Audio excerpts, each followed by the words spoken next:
out. Anderson Enjoy it. With the steal, Anderson pushes it on the other end. They go along to Ruffin. It's in the air. On a dime to Ruffin. 20, 10, 5, touchdown.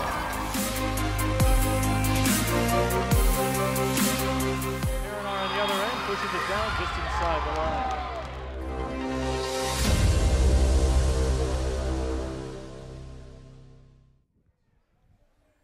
Live from Joliet, Illinois, and ATI Field at Joliet Memorial Stadium, it's time for St. Francis Fighting Saints football. The homecoming game today against the Missouri S&T Miners, an NCAA Division II opponent coming to town and snapping what was a long road trip for the Fighting Saints. This is their first home contest in 6 weeks. They started the season here August 26th with a loss against number 4 Morningside. They headed on the road for 3 games with a couple of bye weeks thrown in as well. But it definitely feels good to be home today as they look for their second consecutive win against Missouri S&T, the first time these two schools have ever matched up. Along with Lee Turnbow, I'm Terry Bonadonna on the call for today's game. The Saints will get the ball first, and they will receive as soon as the ball is placed on the tee. It's a stiff breeze here, about 17-mile-per-hour winds at the moment, and flags are blowing pretty steadily, so they will call on a holder for this opening kick, which will be sent away by Ben Styron of Missouri State when we're ready to go. St. Francis won last week against St. Ambrose, a pretty convincing victory.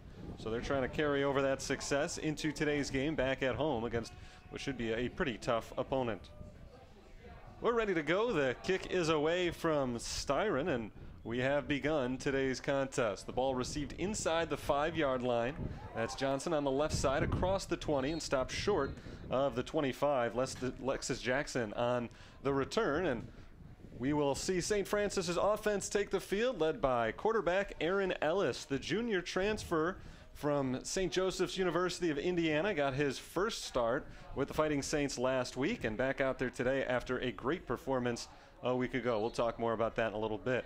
He's joined on the field by the running back Jordan Smith, wide receivers Lexus Jackson, Brandon Ruffin, and Zach Moreno. Ray John Williams, huge game last week as the tight end. The offensive line from left to right, Josh McCaskill, Brennan Mulrow with Jake McCreary the center, and on his right, David Newman and Zach Bykema. First play of the game is a run off to the right side, and down at about the 24-yard line on a gain of 2 yards, Jordan Smith. You usually don't see a Division II opponent in the middle of the season.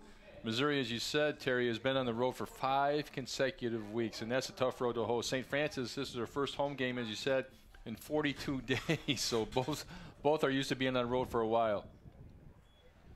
2nd and 7 from the 25-yard line. There's a run on an end around to Jackson to the left side. He breaks a tackle near the first down marker across the 30-yard line. Looks like he's about a yard short. Like what St. Francis is doing here early, getting himself manageable 3rd and short situations. Now it's 3rd and a short 1 yard to go. Very doable for the Saints offense. For Lexus Jackson, that's just the 3rd carry of the season. And he picked up about 5 or 6 yards on the play, setting up, as I said, 3rd down and 1 from the 31-yard line. Aaron Ellis has not yet put the ball in the air. Like I said, big game last week, 337 yards and 4 touchdowns. And he was the MSFA Midwest Player of the Week offensively after that win against St. Ambrose. Play clock at 15 as he sets everybody up. Jackson splits out to the left side. 4 receivers in on the play. Smith in at running back behind the quarterback Ellis. It is a handoff and bottled up at the line. He pushes forward, but I don't know if his forward progress is enough for the first down. We'll see where they mark it. We'll see where the side judge marks it here, Terry. And it looks like from his mark, he might have it. Yep, he does. I'll give it to him without a measurement. That ball just across the line. And you see, I think it's that last forward lean, and I don't like this. If you're trying to get 1 yard, you're in the gun. But look at how he puts his shoulder down and just twists at the end, gets enough forward momentum for the first down. So a big first down there for Jordan Smith. 3 straight runs, 10 yards gained, and Saints have a fresh set of downs from the 32-yard line. This time play action. Ellis tipped the ball, knocked up and picked off by Missouri S&T at the 35-yard line. That ball brought down after the deflection And taken away by the Miners. For the turnover, Landon Compton, the junior middle linebacker, on the pick. That ball was bad right at the line of scrimmage, and Compton had enough wherewithal with him to look over his shoulder and watch. Ellis bats, and look at Compton right there. High points the ball over his shoulder. Now Missouri S&T in business. So the Missouri S&T takeaway stalls St. Francis's opening drive. They got 1 first down, but good starting field position here for the Miners and their senior quarterback, Tyler Swart. Swart from the shotgun stands at the 41-yard line of the Fighting Saints. He fakes the handoff on first down, throws it over the middle, complete for the first down to the 25-yard line. That ball caught by Justin Vaughn. Tyler Swart, the starting quarterback for Missouri S&T. His receivers, Lamar Wilkes, Braxton Graham, and Justin Vaughn. The running back is Deshaun Jones. Connor Kagi is the tight end. Offensive line from left to right, Nick Wonderly, Josh Elam, Adam Eckel, Drake Randall, and Kiwan King. First and 10, just inside the 25-yard line. Deshaun Jones, the running back, off to the right of the QB Swart. It's a screen pass on first down. He breaks a tackle inside the 15 to the 10, pushing his way towards the goal line and stopped just short, but a big pickup there on the screen pass to Deshaun Jones. Nice job by Roger Thickman from his linebacker position. He diagnosed that play early, just didn't make the tackle. He was there at the point of attack, and if he missed that tackle, now Missouri's got first and goal. There's a high-powered offense here, Terry, because Missouri has a leading passer, the leading receiver in terms of yards, and the leading rusher in their conference. Their passing game among the top 10 in all of NCAA Division II, and now they're knocking on the door of their first points today. Jammed up at the line. It's a toss towards the line once again. It's close, and he's in. Touchdown for Deshaun Jones from 3 yards out. So not the start that St. Francis was looking for today. They moved the ball well on their first couple of plays, but the interception leads to a 35-yard touchdown drive, culminating in a 3-yard run for Deshaun Jones. Just a power toss sweep right there. He cuts it back, gets enough to get over the goal line. But, you know, St. Francis defense does a good job, but they had to start on a short field. Ben Styron on for the extra point to try to make it 7-0. And the kick is perfectly straight through the uprights. And a good start for Missouri S&T as they take a 7-point lead just 3 minutes into the game. Fighting Saints, though, they showed last week the ability to move the ball down the field. It may be a game where they need to pile up a lot of points, but you know they're up to the challenge. Well, you know, going in, playing a Division II team, they're going to be bigger, stronger than you physically. So you really have to game plan and use what? Ball control to keep them off the field, going against this high-powered offense. And, you know, Missouri, I mean, you go on the road, you get back late Saturday night, and then you look at films on Sunday, and then you got to leave on Friday morning and do it. And they've done that for this is the 4th consecutive week. They got one more after this. 3-play, 36-yard drive. It took less than a minute for the Miners to get into the end zone. 2 complete passes for Tyler Swart, one of them on the screen for Deshaun Jones. Good run after the catch, and then Jones was able to drive it in from 3 yards out for the touchdown run for Deshaun Jones. That touchdown on the ground, number 5 this season. And they're taking a look at Lexus Jackson on the sideline. Looks like he got a little scrape on his knee, putting a bandage around his, looks like his right leg, right knee, so doesn't look to be too serious. As you're watching this game on TV, ladies and gentlemen, the wind is stiff, blowing from right to left as you watch this game, so that might be a factor down the road. So Jackson not on the field to return this one as Styron sends it away. This will be Jarrell Williams catching it at the 5-yard line and racing across the 15, now cutting it, trying to reverse field. He's hit past the 15 and driven to the ground at about the 18-yard line. Good kick coverage there by the Miners. It's very difficult to do. Usually you have a return right or return left set up, and if you cut it across and try to go 53 yards across the field, your blocking is not set up and you let the pursuit have angles and get to you. So the starting field position, we're just a couple of minutes into the game, but so far has been largely in favor of Missouri S&T as they had to go just 36 yards on their touchdown drive. Saints are now starting from inside their own 20. And Aaron Ellis back on the field trying to lead the drive here. It's a handoff on first down across the 20-yard line. I believe that was Perry Brian Barberin on the run, picking up a couple on first down. St. Francis, of course, last week against St. Ambrose, Terry, they opened it up a little bit offensively. And you see right there, just a straight handoff right at the middle, trying to establish the fact that, yes, they can run the ball against this physically strong defense from Missouri. That was Barberin's first carry of the game. Picked up 3 yards, 2nd and 7. Ellis rolls out to his right, pressured from behind, but he gets rid of it. That pass caught along the sideline and dragged out of bounds. Zach Moreno after a gain short of the first down.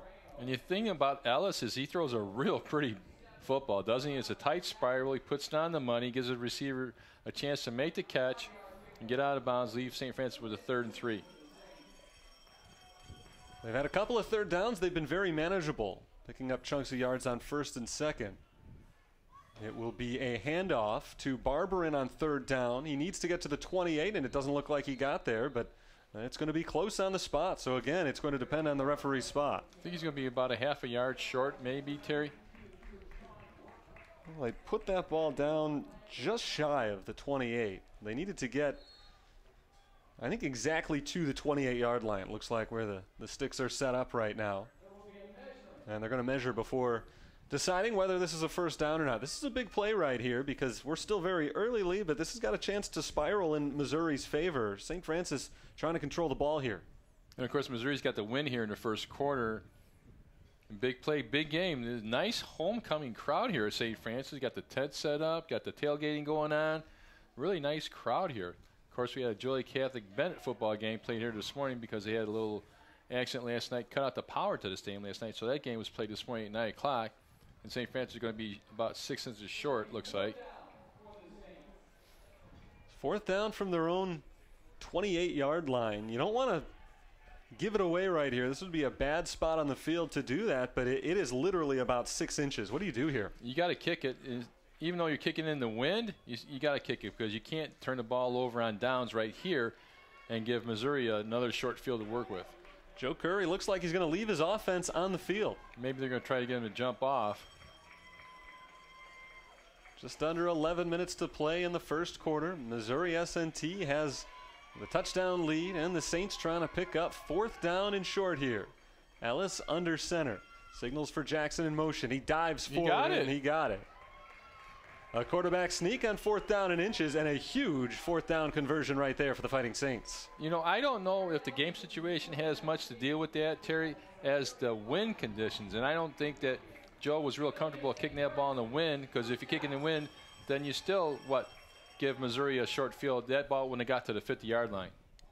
Ball control here in the 1st quarter is going to be big for the Saints just because, as you said, they don't want to have to put themselves in a position to punt in the 1st. It is Barberin taking the shotgun snap and keeping it, and he is dragged down behind the line of scrimmage. A short loss out of the Wildcat there. It was Barberin taking the snap with Jordan Smith in the backfield along with him, and that play didn't go anywhere. A little wrinkle, though. I like it. A little Wildcat formation, letting him handle the ball and give him an option. Once he gets on the edge, he has the ability to cut it back inside or take it outside. Ellis back in at quarterback, and Barberin remains in as the running back here as the clock ticks down under 10 minutes to play in the 1st quarter. Ellis will fake the handoff, throw over the middle. He's got his man for the 1st down at the 40-yard line. That's Zach Moreno with his 2nd catch of the drive. And again, Ellis puts that ball right in the spot that only Moreno can catch it, puts it right in the numbers, gives him a chance. Watch where this ball is put. Sit, little flash fake, little slant pattern right there on his hands, on his number. That's the only way that he can catch that ball and get the 1st down. Roderick Chapman made the tackle for the Miners of Missouri S&T. Ellis back to throw on 1st down. He's got time, throws over the middle, complete, and short of midfield. Play is ruled dead. That was Brandon Ruffin on the reception. Simple little comeback route. Give Ellis a big target to throw to. And now you might see St. Francis open up the offense a little bit more now that they had the ball at midfield. Saints moving methodically down the field. This drive started at the 18-yard line. They've moved it 30 yards so far, and they've got 2nd down and 4 from the 48. Handoff up the middle to Barberin. Barberin fights his way past midfield and just shy of another 1st down. It's going to be 3rd and short. But you know, Missouri has looked at the tape, and it's kind of hard because you have no history when you play Missouri. Missouri S&T looks at the tape, say, hey, this is a new thing, and we saw St. Francis against St. Ambrose, and they opened the ball up, and now they come out and run the ball, so it's a little bit different wrinkle that Missouri's got to prepare for. Saints are 1 for 2 on third down so far. All 3 of their third downs, this one included, have been 3 yards or fewer. Velo in motion. He gets the cutting it upfield. He's got the first down across the 45 and just shy of the 40-yard line. A give to Ray Velo on third down, and they move the chains. Does a nice job. As soon as he saw the opening on the outside, he stuck his foot in the ground, turned it up, and got enough for the first down. I don't think Missouri is used to that kind of speed on the outside. It's the first carry of the season for Ray Velo, and a big one, as he moves the ball down to the 43-yard line. So the third first down of the possession for St. Francis. We've eaten up 4 minutes so far on the drive as they move into Miners territory. Ellis pressured in the backfield, and he is brought down, a sack on the play and a loss of a few yards. Nice job of recognizing what the defense was doing. He wanted to go quick, little 3-step drop and get it out, but his man was covered. So just take the sack, let the fight for another day. Brett Curtis on the stop for Missouri S&T. And it sets up second down and long from the 46-yard line. They need to pick up about 13 yards. Barber in the running back off to the left. Ellis will throw, throwing to his left. It's a sliding grab made. The pass a little bit behind Ruffin, but he's able to pull it in just shy of the 40-yard line. That's a nice adjustment by Ruffin because that ball was behind him. He slid, and if he leads him a little bit, he might have a chance to take it up and get a couple more yards, but he wanted to secure the catch, and now St. Francis is in 3rd and 8 situation. So it's their first 3rd and long all game. They've been able to pick up all 3 of their third down attempts from earlier in the game, essentially. Ellis pressured, steps up. He's going to scramble off to his right. Can't find anywhere to go, and he's brought down behind the line of scrimmage. Austin Trevelyan in on the stop, and that'll be 4th down. He's got to do a little bit better job of ball security. He was carrying that ball like a loaf of bread. Watch this. He looks deep. Now watch what he does. He decides he's going to run, but watch how far this ball gets away from his body. He's still looking downfield. Oh, you got to tuck that away next to your chest, high and tight. So the Saints dodge a little bit of a bullet there as far as ball security goes, but they will have to give it up anyway on the punt here. This is a spot on the field, though, where you don't mind punting from necessarily in this heavy wind. You're back in your own territory. You're in trouble. The punt is away. Nice kick. That's going to be a fair catch, but he'll let it drop inside the 10. It takes a Miners bounce, and it's down just inside the 15-yard line at about the 14.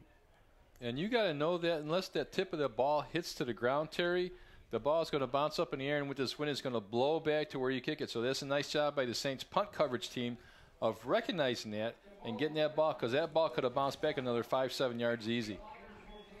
Antonio Jamison, the man to down that ball, and much worse field position for Missouri S&T this time. They scored a touchdown on their first drive. That started at the 36-yard line of St. Francis. This time they'll have to go a much longer way at their own 14. Set up in the shotgun here, the senior QB Tyler Swart, second leading passer in Missouri S&T school history. Swart will throw on first down. Looking to his left, going downfield. Nice, a great catch. Grab, and he was out of bounds as he brought it in. Heck of an effort by Austin Griffin, but just out of bounds. I don't care if he was out of bounds or not. That might be the catch of the year right now. Why? He just one-hands this as we see the wind conditions. See how windy this is? He one-hand caught that ball, couldn't get his feet to stay in bounds, but that's a heck of a play. Arthur King on the coverage, and it looked like King had great coverage on Griffin right there. There was no way to prevent him from catching that ball. Just a great grab with one hand, but out of bounds, so it's second down and 10. Swart's going to throw it again here. Saints bring pressure. Throwing deep down the left side. It is going to be overthrown, incomplete, intended for Justin Vaughn. And you got to know if you're the Saints secondary that with the wind at Missouri's back, that ball's going to carry a little bit more. So you really want to do a nice job of inside coverage, trail coverage, maybe a little bit, but don't make a dumb play and try to put your hands up and get interference as you see the wind really howling here at the stadium. Starting defense for the Fighting Saints today, Luke Mander and Alex Zlomi at the ends. David Charnot is the nose tackle. Linebackers Steve Smock, Mason DeLong, Cody Randa, Roger Thigpen as Swart looks to throw on third down. Nice play. And he's dragged to the ground back at the 5-yard line. A big sack for St. Francis sets up fourth down. Antonio Jameson comes on a delayed blitz or maybe a read, and he does a nice job. Good coverage by the Saints secondary. And watch this. He'll just come free right there, right up the middle. Swart had no chance. So they try 3 passes on the drive, 2 incompletions, and a sack. And now the Miners will have to punt. And you know, Swart comes into the ball game today, Terry, completing 66% of his passes for over 1,000 or over 1,600 yards and 10 touchdowns in the first half of the season. Tough spot to punt from, deep in his own end zone. The kick is away. Good carry. High kick, past the 50-yard line. Jackson fields it at the Oh, 45, makes a couple of guys miss, and now he's going off to the right side at the 30. Jackson's at the 20-yard line, cuts it back to the middle. Attaboy, attaboy! And into the end zone, touchdown. Lexus Jackson, 55-yard punt return, and the Saints are on the board. Because of that wind took that ball to him so quickly, he outran the first man. And when you tell your punt return, you got to do is you got to beat the first guy. And then I thought he should have took it to the left side because he had open green to the left side, but he just cut up to the right side, right down the sideline, make one cut. That's a great play. And watch. Good kick, high kick, but watch how quick. And there's nobody around him. Watch. He fields it at about the 45. And watch this move. I thought he should have stayed left, but watch. Right up the middle. And watch this one cut right coming up here. He sets it up. Sees 3 defenders, cuts it back. Nice little jump right there. Take it right up. North and south running. So Lexus Jackson with the punt return makes it a 7-6 game, and extra point would be able to tie it. A timeout called before the extra point. And see who called this one. Well, we'll have a slight delay before the point after attempt comes from Grayson Barnett. What a big momentum change in this game. The Saints got it started with a nice drive. This one really, you go all the way back to their offensive possession. They didn't make anything of it, but they started at their own 18-yard line. They drove it all the way into Missouri territory. So even though they didn't score, it flipped field position around, pinned Missouri S&T's offense back, and after the 3 and out, you get the punt return. But what is it, Terry? It's what? Controlled offense. It's not scattered. It's not one play turnover. It's not 3 plays and out. Nice ball control offense. We're just about 10 minutes into the game, and the Saints have held the ball for about 8.5 of those 10 minutes. So they've dominated ball control early in this game. The extra point attempt is up and no good. There is a flag down. We'll wait to see what the flag is. So it's an illegal formation. I think he missed the kick. Missouri is going to decline that penalty. It looks like one of the wing backs was either too far back. I can't see that. It's just a basic PAT formation. You have 2 wings on either side. You have the holder and you have the kicker back there. Let's see. 1, 2. I don't see anything that's illegal there. Got the wing on the left side, the wing on the right side. That's good. The holder's there. What's illegal about that? Well, he did miss the kick, so the penalty is moot, but that's something you don't see very often. The illegal formation called on the point after attempt following a timeout.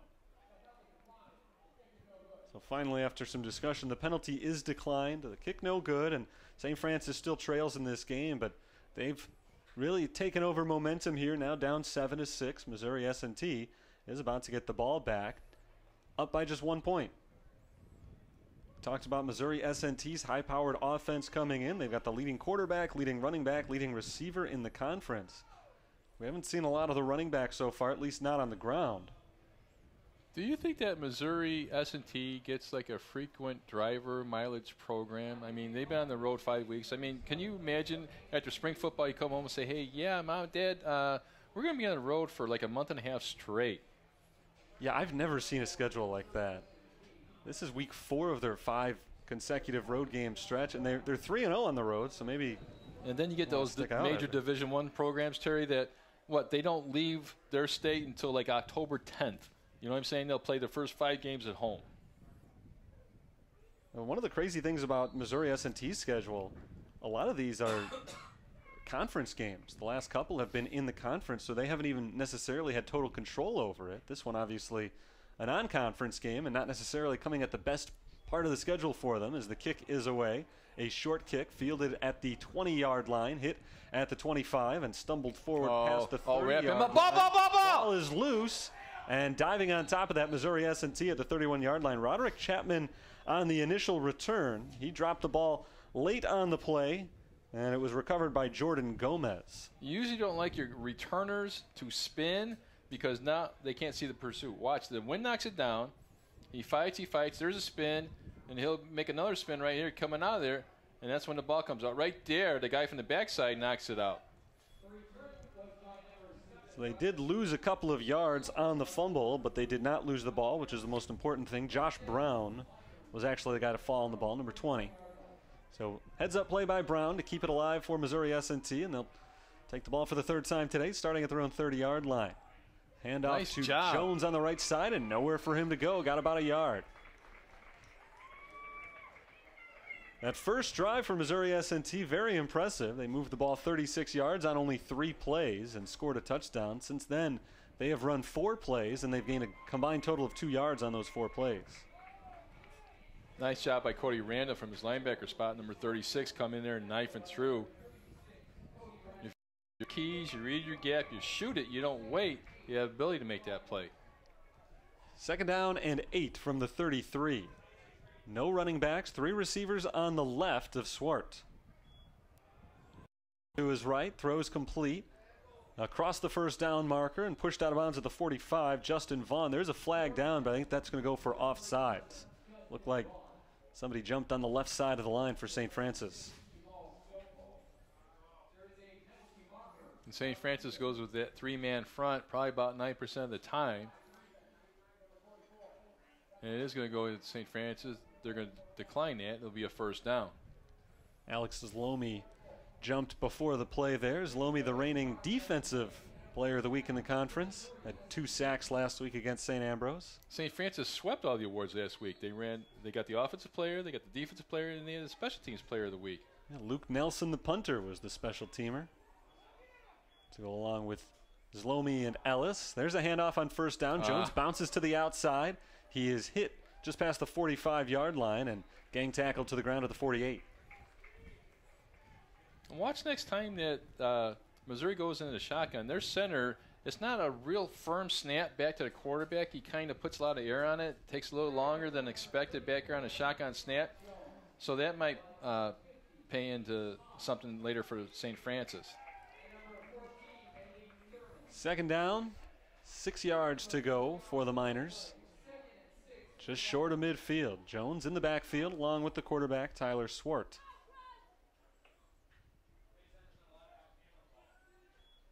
It is going to be a handoff to Jones. Nice move up the middle. He hurdles over a defender and pounded across the 45-yard line. A first down gain for the Miners. And Roger Thigpen had his hat come off, so he's going to have to come out for a play. Watch him. He just hurdles right over there. Nice hit. First and 10 for the Miners. Into St. Francis territory now. Hand off to Jones, hit just across the line, but he's able to drag the defenders forward across the 40-yard line. Nice run there. David Charnot, the first one on the contact.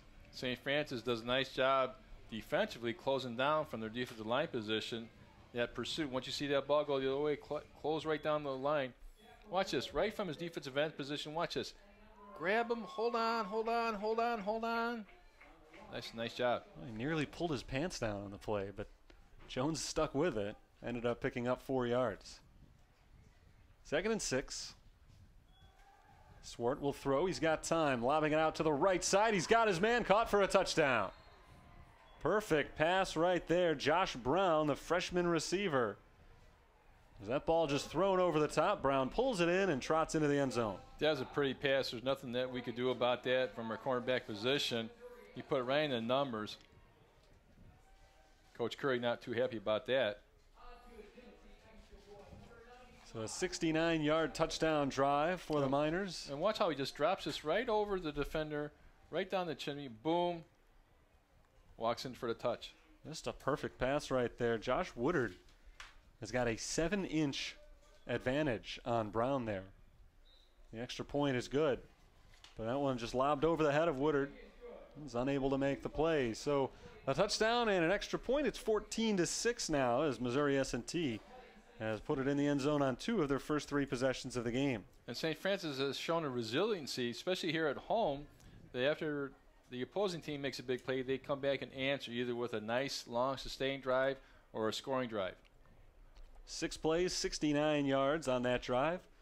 They took 2 minutes and 31 seconds off the clock. And the Saints will get the ball back. Aaron Ellis, who threw an interception on his first possession of the game, looked a little bit better the second time around, driving the team down across midfield. They came up short, but it did eventually lead to the punt return touchdown for Alexis Jackson. Just under 2.5 minutes to play in the first quarter, and ball is set by Ben Styron. Yeah, Missouri comes into the ball game, Terry, averaging over 30 points a game. So, you know, their offense is highly, what's the word I'm looking? Efficient. Especially when you have the #1 receiver, #1 rusher, and the #1 passer in your conference.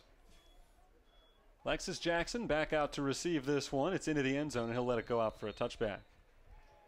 Missouri S&T entered play today with the 8th-ranked passing game in all of NCAA Division II. And Tyler Swart has certainly been impressive today. When he's had time to throw, he has not made a pass off the mark. We'll see if Aaron Ellis can respond in kind. Ellis, a former NCAA athlete at St. Joseph's College in Rensselaer, Indiana. And that's about a half hour from my house in Indiana, and that's just really sad situation because that's a great athletic program. The basketball, that's one of my favorite places to watch a basketball game, that little pit, that old gym they had, and the football's been pretty good. The baseball has always been pretty good over there. The give is to Jackson going around to the left side. Jackson makes a man miss. Hit in the backfield. Shakes the tackler. Still on his feet. And there he goes. Jackson's at the 40-yard line. At the 50. Everyone in pursuit at the 20. Jackson to the 10. 5. Touchdown. Alexis Jackson. That was incredible. What was that video game with Bo Jackson? Remember that video game? Tecmo Bowl? Yeah, if you had Bo Jackson, you never lost. You'd run Bo Jackson every stinking play because nobody could tackle him. Looks like he's going to take that bounce outside. He got a hit. He spun around. Watch this, ladies and gentlemen. Watch this. Little jet sweep motion. Hands the ball out this. He's going to cut. No, nothing there. Now he's going to cut. Watch him get popped. Bounces back 3 yards. And now he'll just cut the left. And watch, if he's even, he's leaving. Bye-bye. Yeah, one good block after he had shaken the initial defender, and then he was off to the races. Now, St. Francis go for 2 here? I would.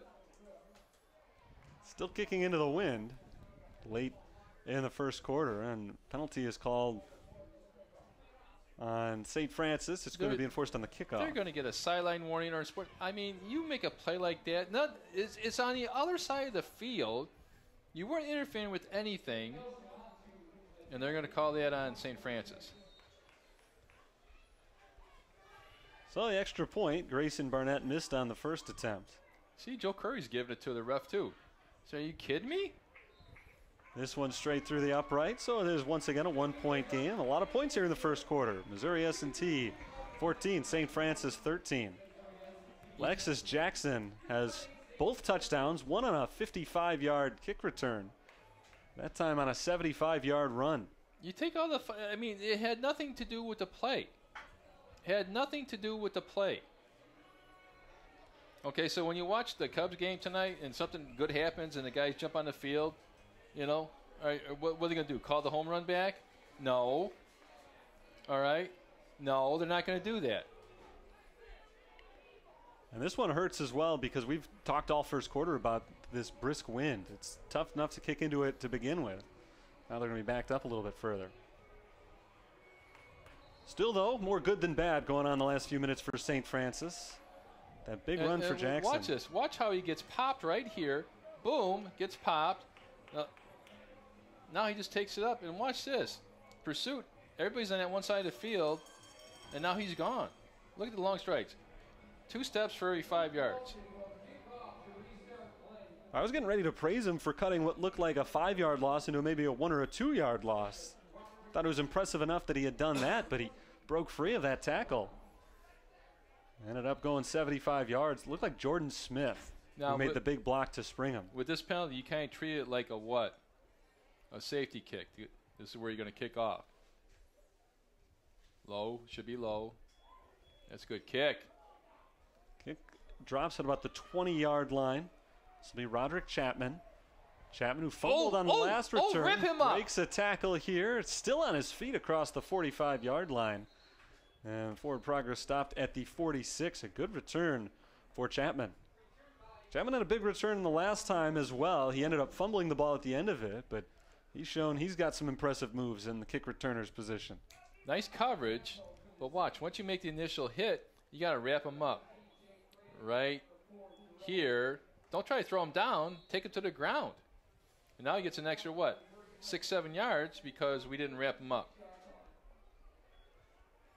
The 4th time that Missouri S&T has had the ball, and it's the 3rd time that they've started out with pretty good field position, this time at their own 46-yard line. Tyler Swart hands it. No, he fakes the handoff, throws it over the middle. He's got Vaughn for the first down, dragged to the turf at the 35. A big pickup on the first play. You're going to run zigzag motion. You're going to ball fake it. You're going to hit that guy in a deep slant. And watch this. Little motion, flash fake to your tailback, sets up, hits him in stride. And if you're the cornerback, you got to play a little cushion until you diagnose the play. It's been a big first quarter for Justin Vaughn, the receiver. They'll throw to Vaughn again, this time a little bit too high and incomplete. No, that's about the 4th time they've run that little play, so obviously they like that matchup on that side of the field. Jamal Stovall on the coverage there. He was able to bottle it up that time. The pass, though, from Swart off the mark. Same play, same exact play, and he had him open. He just airmailed it a little bit. And Justin Vaughn, he's listed at 5'10", but he looks a little bit taller than 5'10". You don't usually see it go that way. Backing up to pass, Swartz got time, steps up in the pocket, throwing for the end zone, looking for Vaughn, and he overthrew him. And out the back of the end zone, incomplete. Good coverage by Saints secondary. That was Vaughn, covered by Stovall once again, but even if Vaughn had been able to make that catch, it looked like a little bit too far out the back of the end zone for him to be able to keep his feet in. It dropped to the ground, 3rd and 10. Saints trying to come up with a big stop here from the 34-yard line. This might be 4-down territory because it's really too far, even with the wind, to be trying a field goal. Swart has come up empty on his last 2 pass attempts. He's got 3 receivers on his left side here. Fakes the screen, throws back to the right side, and Vaughn's got room up the middle. First down at the 24-yard line. Stopped right at that first down marker. It looked like he got it. Looked like he could have had it easily. He kind of stopped at the last second there looking for some extra yardage. Had that play diagnosed right here. Watch, little flip screen. Watch this. Comes in, tries to knock it down, misses it, gives him enough for the first down. So they pick up exactly 10 yards on 3rd down and 10. Stovall did a nice job of reading that play, just didn't make the tackle.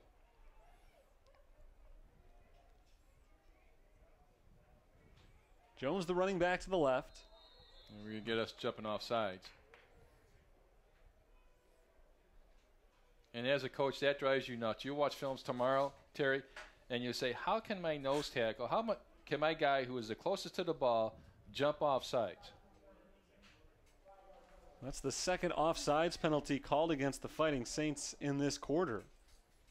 Last one ended up getting declined as it was a big gainer for Missouri S&T. This time, play blown dead, and it's going to be 1st down and 5.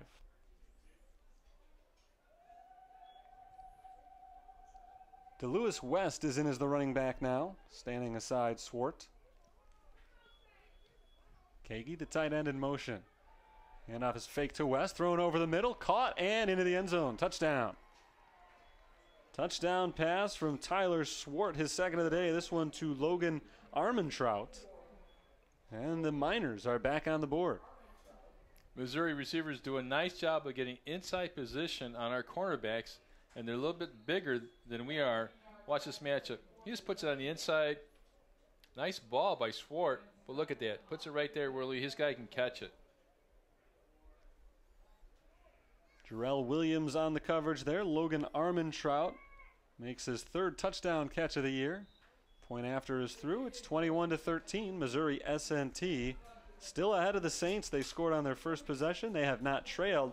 Saints have kept it close in what has been a fast-paced, high-energy first quarter. A lot of points on the board here over the first 15 minutes. And now we have less than a minute to play here in the first quarter, so I'm anxious to see how St. Francis does when they get the win to the back in the second quarter. They've played a very conservative offensive game. Well, you had to because of the field position number 1 and also the win. So we'll see if they do decide to fire it out a little bit. Once we move into the second quarter, they'll still have at least one in the first quarter before they switch sides. And we know that Aaron Ellis can throw the ball because he did it last week against the Fighting Bees from St. Ambrose. So an 8-point deficit for the Saints here.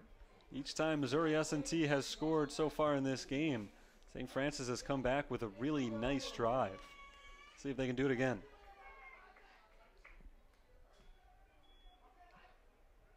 Jackson back inside the 5. Taking it towards the right side of the field. Trying to bounce to the outside. Jackson has nowhere to go, and he is brought down at the 15-yard line. There's a flag late on the play. Late and trailed behind the play. So that's going to go against St. Francis for an illegal block in the back.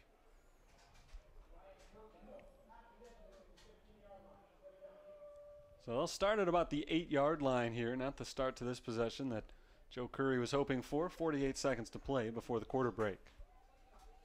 So they're going to have to run 2 plays here against the win from deep in their own territory.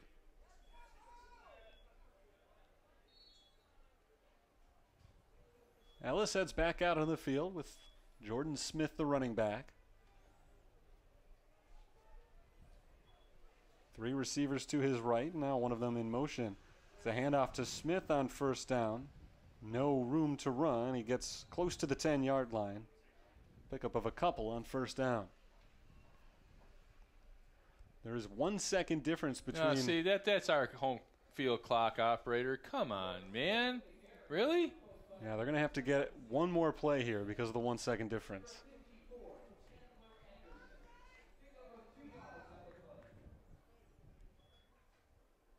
Ellis takes the snap, hands it off up the middle to Smith, breaks 1 tackle, but he drops the ball. Ball is loose. A lot of white shirts in there. We'll see who's got it. It is St. Francis ball. So Smith recovers his own fumble, but does not pick up a lot on second down. It's going to be 3rd when we begin the second quarter. 3rd and about 6 yards, maybe 7. But we've got the buzzer at the end of the first quarter of play. Missouri S&T has jumped out to the early lead. 21-13 our score after the first 15 minutes. We'll take a quick break here. Back with the second quarter action in just a moment. This is St. Francis football on the USF Sports Network.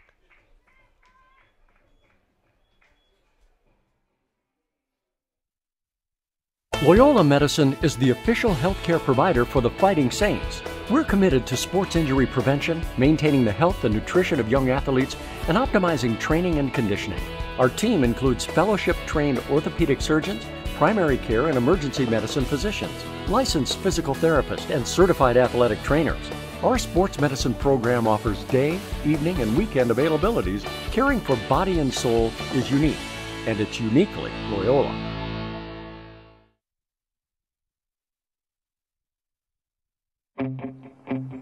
There's a call to be answered. The spirit of competition is still alive inside. The desire still drives. The phrase student athlete has a great ring to it. Lasting friendships are ready to be made. You just want to keep playing. Game on. Build character for life at championsofcharacter.org. 3rd down for St. Francis as we open up the second quarter. Ellis will throw to the right side. He's got a man, but he overthrew him. Jordan Smith wide open on the right side of the field there. But the pass a little bit too far out in front of him, and the Saints are going to have to punt here. He was open on a little flood route, went right down the sideline, just a little bit of an overthrow. Now Luke Nelson, who I believe last week averaged over 44 yards of punt last week, he's got the wind at the back. Missouri's doing a nice job of putting twin safeties back there, so if the ball is punted to one corner, it doesn't bounce and roll. Saints trail 21-13. This is their first punt of the game. And it's a deep kick. Chasing Vaughn all the way back to his own 20-yard line. Coverage, coverage, coverage. Vaughn off to the left side, blows by the first couple of defenders. Now he cuts it back up the middle. Vaughn's got some room to run into Saints territory. Vaughn at the 30-yard line and finally dragged to the ground. A long punt, but a big return. You can outkick your coverage sometimes, Terry, and what he did, that's a heck of a punt. Probably about 70 yards in the air with that wind, but he kind of outkicked his coverage, and St. Francis had an opportunity to pin him back a little bit.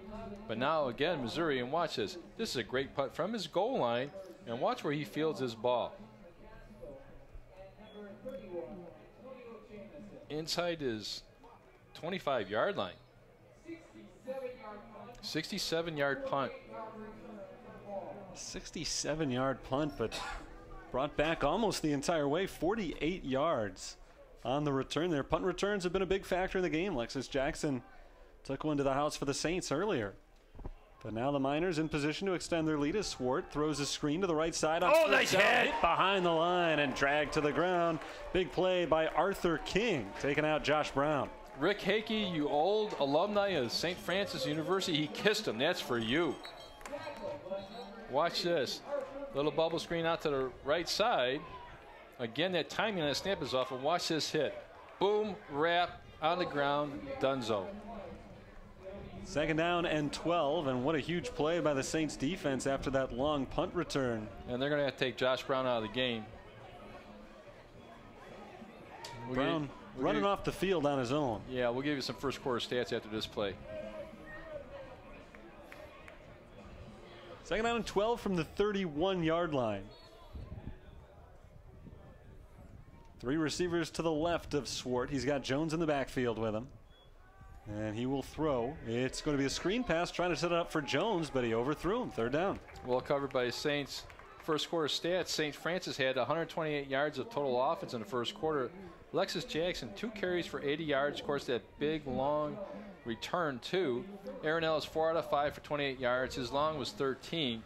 St. Francis got to do a real good job here of 3rd and 12 here, and shutting this offense down. With this wind, you'd figure they're well out of field goal range here. So a huge chance for a stop for the Saints.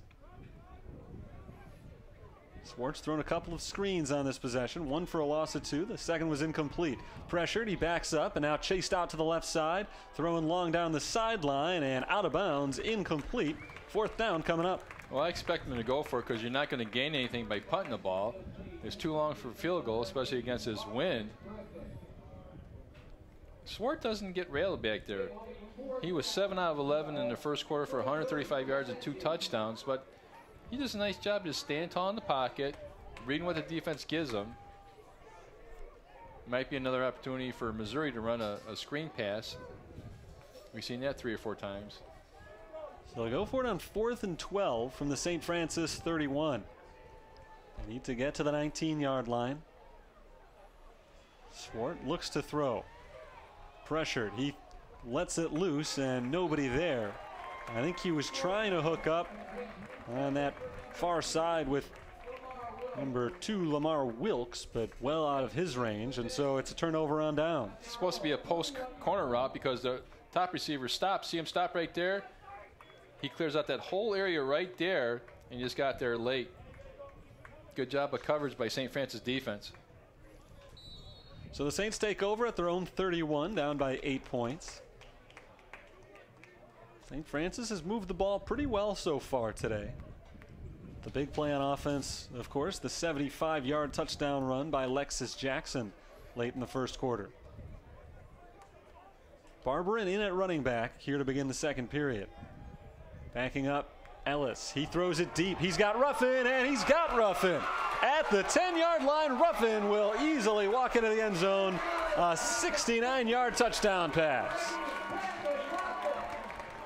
Has St. Francis proved they can play with a D2 program? Yes, they have. Are they getting beat athletically? No, they're not. Again, just a great, pretty football from Ellis. Puts it right in the numbers. Right in stride. Boom. Give this big, large, homecoming crowd something to cheer about. Now, do you go for two? I don't know, but watch this. Sits, stands tall, reads. Look where this ball's at, folks. Right in the numbers, right in stride. And he just takes it to the house. Ellis has shown today when he's got time, he can deliver the ball pretty well. That ball is kicked through, so it's a one-point game once again, 21-20, 13:52 to play in the second quarter. Entering play today, St. Francis's longest running play of the season had been 23 yards. They had one for 75. Their longest passing play of the season had been 57. That one went for 69 yards, so they've got their two longest plays of the season in this game. This might come down to one of those football games, Terry, that whoever's got the ball last gonna win. It has that feel to it. These are definitely two good passing attacks. Even with Butkus out today and Ellis in there, he had a big game last week, so you knew what he was capable of. And we've talked a lot about Tyler Swart and the great passing game of Missouri S&T as well. So I don't think comes as a huge surprise that the game has gone this way so far. No, and you know what? It's a good game, and I'm going to go home and watch the Cubbies tonight. But you know what? We got a gentleman sitting right in front of us, Terry, and he's got a what? He's got the Nationals hat. I didn't even notice that. On. And wow. he's got it on backwards, so he's kind of taunting me because I see the big W for Washington. You know, I mean, to each his own, but come on, man. I know you're sometimes part-time Sox fan, but I'm surprised he was let out of his house in the Chicago area wearing a Washington Nationals hat. Yeah, this is the wrong week for that. It is. Let's see how far you can kick this off with the wind at his back. Luke Nelson had a 67-yard punt a few minutes ago. Now on the kickoff, there is a holder as the ball has consistently been blown off the tee today. A low line drive kick. Bounces at the 5 and is picked up at the goal line. Coverage. That a boy! Hit at the 17-yard line and cannot break the initial tackle. Dropped just short of the 20. That time Luke tried to hit it like his driver. You know, you get the wind at your back, you're just going to try to rip it. Caught it a little low. Missouri S&T takes over at their own 19-yard line. They've had the lead the entire way. They scored a touchdown 2 minutes and 59 seconds into the game, and they have not trailed. He just tried to drive right in the end zone. Watch the coverage. Anytime you keep it on their side of the 30, that's great coverage. Watch this hit right there and just bring him to the ground. That's all you got to do. So a big stop for the Saints special teams. And now we'll see if their defense can come up with a big stop as well. That last tackle made by Malik Thurman. Tyler Swart awaits the snap. He hands it off to Jones, who makes a nice cut. Nice pop. Got to wrap him. He was hit shy of the 25. Whoa. The ball loose. Well, we got it. And the Saints are saying they've got it. It looks like they do. We'll wait for the official signal. It's St. Francis football. Looks like that was Stovall comes out of that pile with that football. So Jamal Stovall makes the fumble recovery, and now the Saints already in borderline field goal range. You know how many times this ball might have changed possessions? Watch this. Inside, got to do a better job contained, but watch this. Again, he spins. That's what causes the fumble. Right there, ball on the ground. Oh, hop on it. There you go. Stovall right on top of that. The way Ellis is throwing the ball, I'd go for it right now. I'd sit there and just sudden change. Let's go for 6 right now. It was hard to tell for sure. I think it was Tariq Thurman who forced the fumble.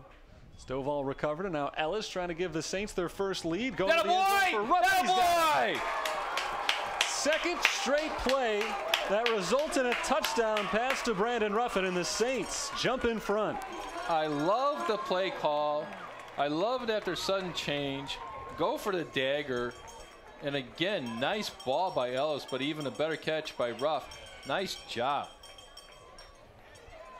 Ruffin's got his second touchdown catch of the game, his fourth of the season. Watch this. I love it. Sudden change, turnover, go for the jugular. Look at him put this ball right in the money. Ruff, high point it. Nice job.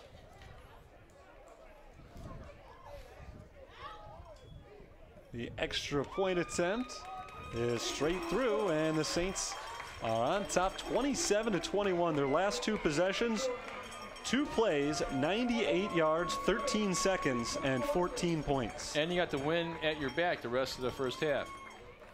That could be huge for field position. We'll see how it works out as the Saints have jumped in front following the turnover. Fumble on the first play of the drive for Missouri S&T. So the Saints have put up 14 points in less than a minute of game time. We've got 48 points on the board already in this game. It's gone 16 and a half minutes up to this point. About 3 points per minute. Well, then we had to talk to who? Defense coordinators on both teams, and it seems how that Coach Curry is now the defense coordinator at St. Francis. I think I might let that one slide a little bit. I think Coach Curry might be excited about what's going on offense right now. He looks like he's got something in this junior quarterback, Aaron Ellis. Back up to Don Butkus. Butkus unable to go for the second straight week, and Ellis has stepped in, and he has really shown something. Coach Curry was surprisingly relaxed today. You know, usually we shoot the pregame about an hour, 5 minutes before kickoff, and it's 12:05, it's 12:10, finally 12:15, nice kick. 12:15, he comes sauntering over. He's talking to Missouri S&T coaches. He's talking to the official. Oh, you guys ready? Oh, usually he comes out of the locker room and says, "Come on, let's go. Let's get this over." Like, okay, so surprisingly relaxed. He must have had a nice breakfast this morning, read the paper, you know, that kind of stuff. Well, this is my first time interviewing him. You told me plenty of scary stories. Well, I just wanted you to be prepared, Terry, because, you know, you got kind of read the mood of the locker room and what's going on. And well, the mood of the locker room made it seem like maybe I should have been a little looser. Well, maybe, but you got to know that. You got to know which card to play. You know what I'm saying? So I thought you did well. Well, if things keep going this way, we'll probably be in a good mood at halftime and maybe after the game as well. But a long way to go here. We'll see if the defense can step up big the way they did on the last possession. Handoff on first down, getting out to close to the 30-yard line. That was the backup running back, DeLuis West. Deshaun Jones, the leading rusher in the Great Lakes Valley Conference, NCAA Division II, but he coughed up the football on his last carry, and so now it's West out there. 2nd down and 5. Missouri S&T really has not gotten much going on the ground yet in this game, but Swart's been good through the air. He's going to throw on 2nd down. Nice over the middle play. Vaughn, broken up by Stovall, and they've run that same play over and over, and this time Stovall was onto him. Yeah, it's obvious their go-to play. They ran that slant pass to the right side, which they've done 4 or 5 times in the first period. But now he just gets his left hand in there and bats it away at the last minute. Stovall, a good job here in the first half. Fumble recovery and a pass breakup. 3rd down and 5. And the Saints trying to force the Miners into their second 3 and out of the game. Wind howling down on the field. Swart goes back to throw. He's got time. Over the middle. He's got his man. Caught by Vaughn. Tripped up at the 40. 1st down on a pickup of 10 yards. And they move the chains. Line and their drops. Pass line maybe 3, 4, 5 yards. Then there's nobody to support that underneath.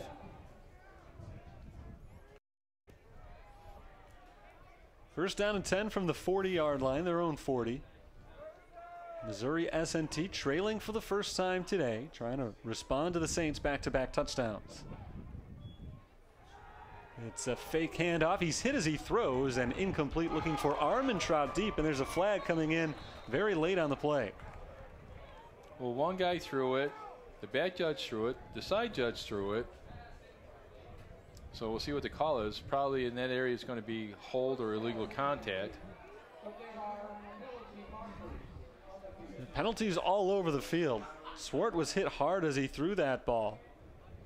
May have been some contact from St. Francis defensive backs there. That ball well overthrown for Armentrout. We'll get a look at the call here.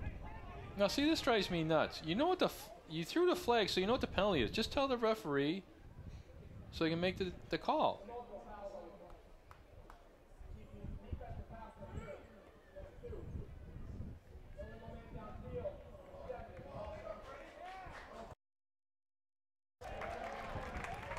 So offsetting penalties, illegal man downfield for the Miners. The Saints called for pass interference. It's a tough call against Arthur King there. That ball looked like it could have been called uncatchable.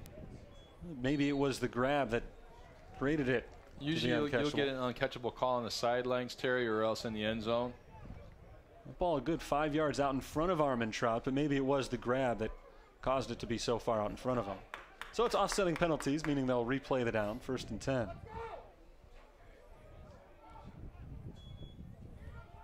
It's a handoff to West, and West is hit behind the line of scrimmage and brought down. A loss on the play.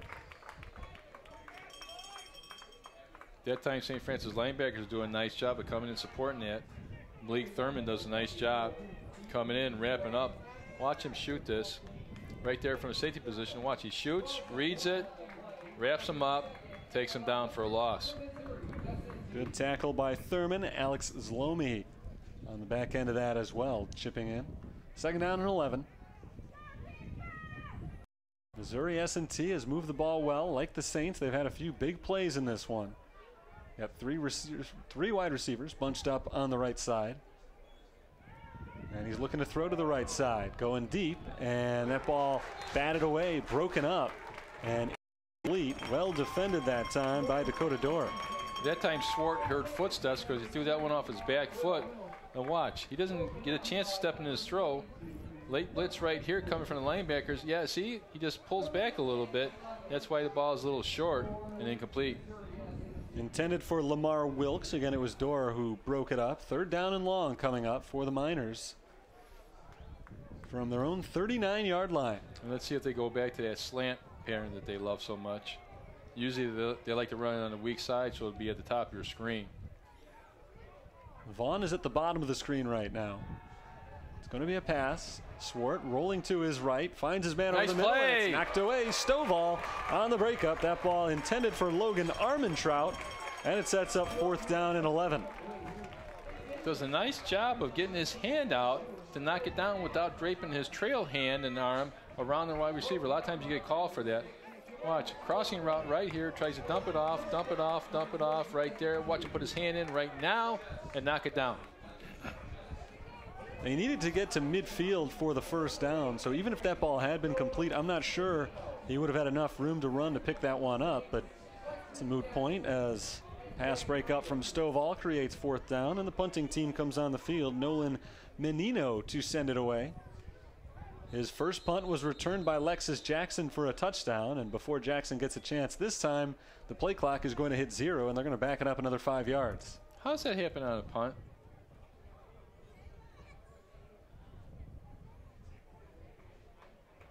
That's a sloppy penalty by Missouri S&T. Already kicking into the wind, and now they've got to go back another 5 yards. So 4th and 16 now from their own 34-yard line. Jackson is standing back at his own 35, waiting to receive this. The snap is bobbled. The punt is away. Get away, get away, get away, get away, get away, get away.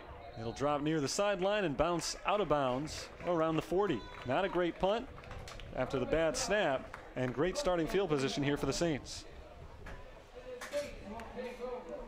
Saints have scored touchdowns on each of their last 2 plays. Big play offense today. They've scored touchdowns from 29, 69, and 75 yards out.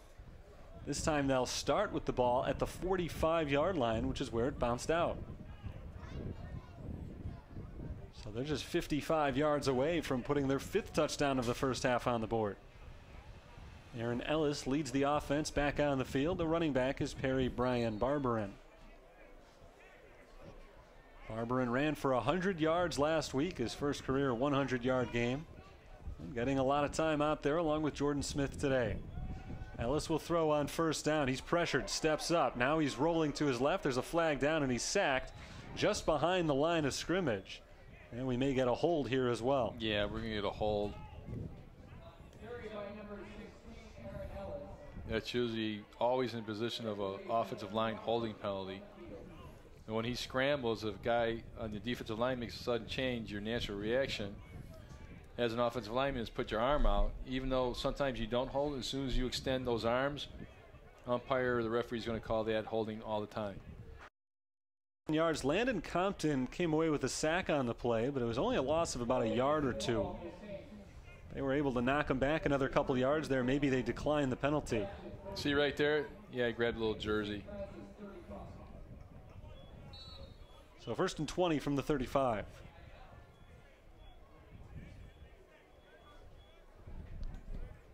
Three receivers on the left side. The running back is Barberin. It's a pass.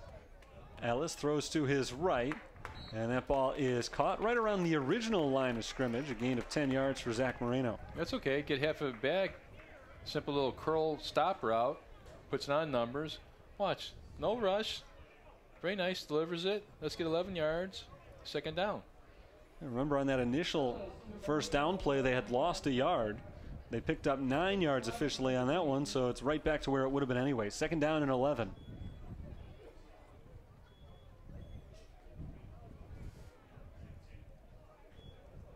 Ellis looks to throw again. Over the middle, incomplete, off the hand of Lexus Jackson. That ball thrown out a little bit in front of him, and it'll be. I almost like him better on the going out a little bit. That's something I want to see Monday night when the Bears start Trubisky. I think he's a pretty good athlete, appears to be, and goes well on the run. Well, we'll see what they draw up here on 3rd down and 11. Aaron Ellis has had some big 3rd down conversions so far in the game.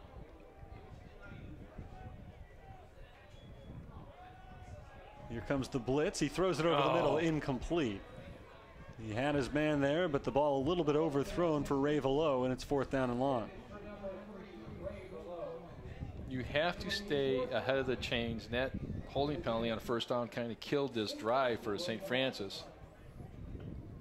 Picked up 9 on 1st down, but it was already 1st and 20, and they were not able to pick up the extra 11.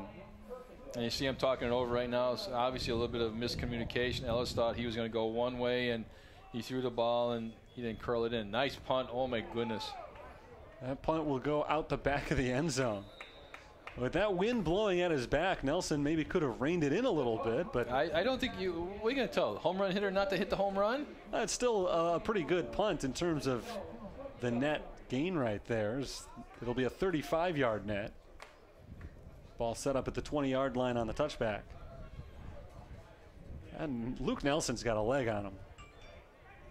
67 yards on his last punt. This one went out the back of the end zone. He was punting it from his own 45-yard line. So it was 65 yards in the air, not including the extra 10 yards he backed up to take the snap. So that ball traveled over 70 yards in the air. Ultimately, they'll get the ball at their own 20-yard line. Missouri S&T down by 6. Suddenly there's been a lull in the scoring here. First give is to Jones on a little pitch up the middle. He picks up a few. They're going to cough it up again. I don't know if it's going to be here in the 2nd quarter or the 2nd half, because their running backs have a tendency to spin a lot, which means the ball comes away from your body. You get usually hit on the elbow. You can't see the hit coming. They give Jones 4 yards on 1st down, so it's 2nd and 6 here. Swart playing under center for the 2nd straight play. It's the first time we've seen this from them all game. And again, they pitch it back to Jones. He's hit behind the line of scrimmage. A big loss on the play, knocked back at the 20-yard line, and he loses those 4 yards that he picked up on 1st down. This is an old Augustana Viking play. Watch him pitch and look at the quarterback try to lead, but he just stands there. Augustana was famous for running the wing tee under Bob Reed. So that was one of the plays where the quarterback would pitch it and he'd be a lead blocker, but he was more of a willing lead blocker than Swart was on that play. 3rd down and long. They need to get to the 30-yard line for a 1st down. Swart back into the more familiar shotgun formation. And he's got time to throw. Going deep over the middle, he's got his man just shy of midfield. First down and more right there for Missouri S&T. Austin Griffin, the number 2 tight end on the roster, makes the big catch. That can't happen deep down the middle for that much yardage on a third against the wind. Watch, he just sits in the pocket, Swart does, and watch, he just waits for him to clear. Once he gets past it, puts a ball right in the hands of his tight end. It's a pickup of 29 on 3rd down and 9. And a fresh set of downs here.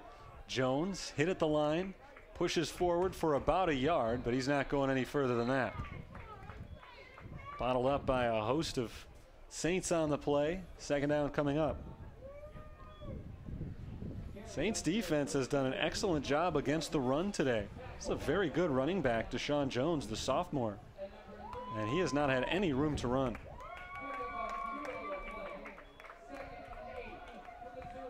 Second down and 8. Missouri S&T into St. Francis territory now, the 48-yard line. Saints forced them to punt on the last drive, but they're moving the ball here. And off to Jones on 2nd down. This time there's a hole. He's got a first down to the 30-yard line and tripped up just shy of the 25. Stovall on the stop, but not before a big gainer. When you're inside linebacker, you got to read your keys. And as soon as you see your key, your man blocks down, he blocks out, he does this way. You got to come up and fill. That time linebackers took too long to fill. That opens up a natural lane. Watch him get to the 2nd level, and there's nobody there. One fill opens up. They ran a stunt with their defensive line. That's what opened up the hole.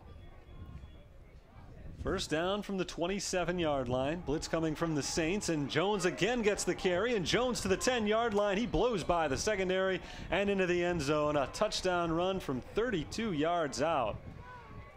Make that 27 yards out for Deshaun Jones. And we're tied once again, 27 all. And he didn't get touched on the way to the end zone.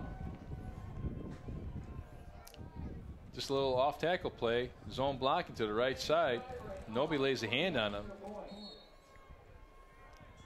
I spoke too soon just after praising the Saints' run defense today. Jones picks up 50 yards on 2 carries, or 48 yards rather, on 2 carries. 21 and then 27.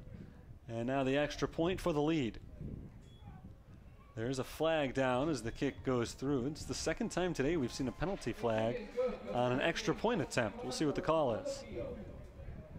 Well, the referee threw it. It's against St. Francis. It'll be declined. And so the extra point is through. It's 28-27. Missouri S&T, as they have been for the majority of the game, back in the lead. And I don't know that anybody would have predicted a quarter and a half into this football game, Terry, that there have been 55 points scored already. Some big plays, and we just saw a few of them right there from Deshaun Jones. Well, at least right now, St. Francis has the win for the last 7.5 minutes here, that 2nd quarter, that they'll get good field position. Okay, I know you did a lot of research on this football game, so I always like to throw this out to you. Famous alumni that went to Missouri S&T. This is something I should have looked up, but didn't. Okay, Marv Brewer. Marv Brewer went to Missouri S&T, played for the Yankees in the 30s and the 40s. That's probably a little bit out of your wheelhouse. I don't know Marv Brewer. It shouldn't be out of my wheelhouse. Greg Raymer? I don't know Greg Raymer. Oh, look at that kick. Good field. You got to pick it up! The ball is loose. It's a live ball, and who's got it? St. Francis able to recover that one? Yeah, I believe so. Well, it's not like a punt. You don't have to touch it for it to be a live ball. Anyone can recover the kickoff. And once it goes 10 yards, yep. Pop-up kick. Took a good bounce from Missouri S&T, and the Saints are fortunately able to hang on. So other notable alumni, Terry? Greg Raymer. You know who Greg Raymer is? I don't know Greg Raymer. Greg Raymer is a World Series of poker. The guy who used to wear the funny glasses. Okay. And also Jack Dorsey. You know who Jack Dorsey is? I feel like I should. Yeah, you should, because this is more in your wheelhouse. We'll get you that after this play. Well, I would say 1930s baseball is my wheelhouse. Well, I'm just saying. Not this time, I guess. Ellis back out onto the field. Running back is Smith. And Smith gets the carry on first down, trying to push the pile forward. He picks up a few. So Jack Dorsey, and everybody says you got to go, you know, Harvard, Ivy League to be rich and famous and worldly. Jack Dorsey, the co-founder and CEO of Twitter. Okay, yeah. I okay. See that's in your wheelhouse. That should be in my wheelhouse, maybe. I'm just saying. I don't know. Twitter, I didn't know. See? That's pretty good. It's a pretty good feather in the cap of Missouri S&T to have the Twitter founder. Hence the technology part. Second down, Ellis steps up, ball's throws over the middle, catch. and he's caught a completion for the first down. I don't believe that was the intended target, but he'll take it. Ray Velo with the catch. Deflected right to line of scrimmage, and Velo does a nice job of sitting there catching his bread back. Watch. Hand comes up right there by the linebacker. Nice concentration. So Velo makes the grab at the 40-yard line. First down for the Saints. Ellis in the shotgun. Back to pass. Steps up. He's hit. And he is going to be brought down. A loss of 5 on the play. Sacked by Missouri S&T. Stay ahead of the change, boys. Stay ahead of the chains. Can't afford, negative yards, plays, or penalties. Lane Jennings was in on the sack there. A couple of other guys got their hands on him as well. Second down and 15.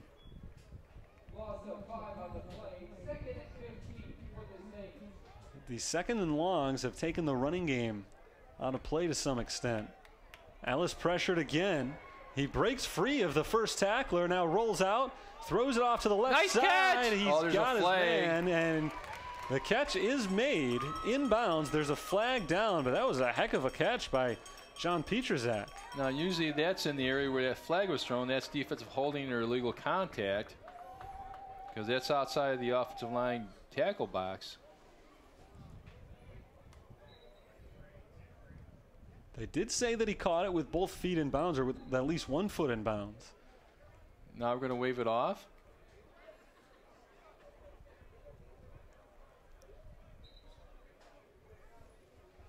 Let's take a look at the play here. Again, I like to see him roll out. This is athletic play. Look at, he spins on that tackle, going to his left, and watch the catch right there. Pietrzak, the penalty is going to go against Missouri S&T. It's a defensive holding, so they'll take that, be a first down. But let's roll him out a little bit more. I like him when he rolls out. He's on the move. Give him an RPO, a run-pass option. So it's a first down on the holding penalty at the 45-yard line. Ellis will throw again to the right side. He's got Pietrzak down the sideline, who is knocked down just inside the 30-yard line. Big pass play. Pietrzak is down out of bounds right now. He was tackled out there and has not been able to get himself up, so he's shaken up on the play. Now they're going to call him. I think he was out of bounds, and I don't know if he came back and established inbounds. Let's see. One of the officials threw the hat.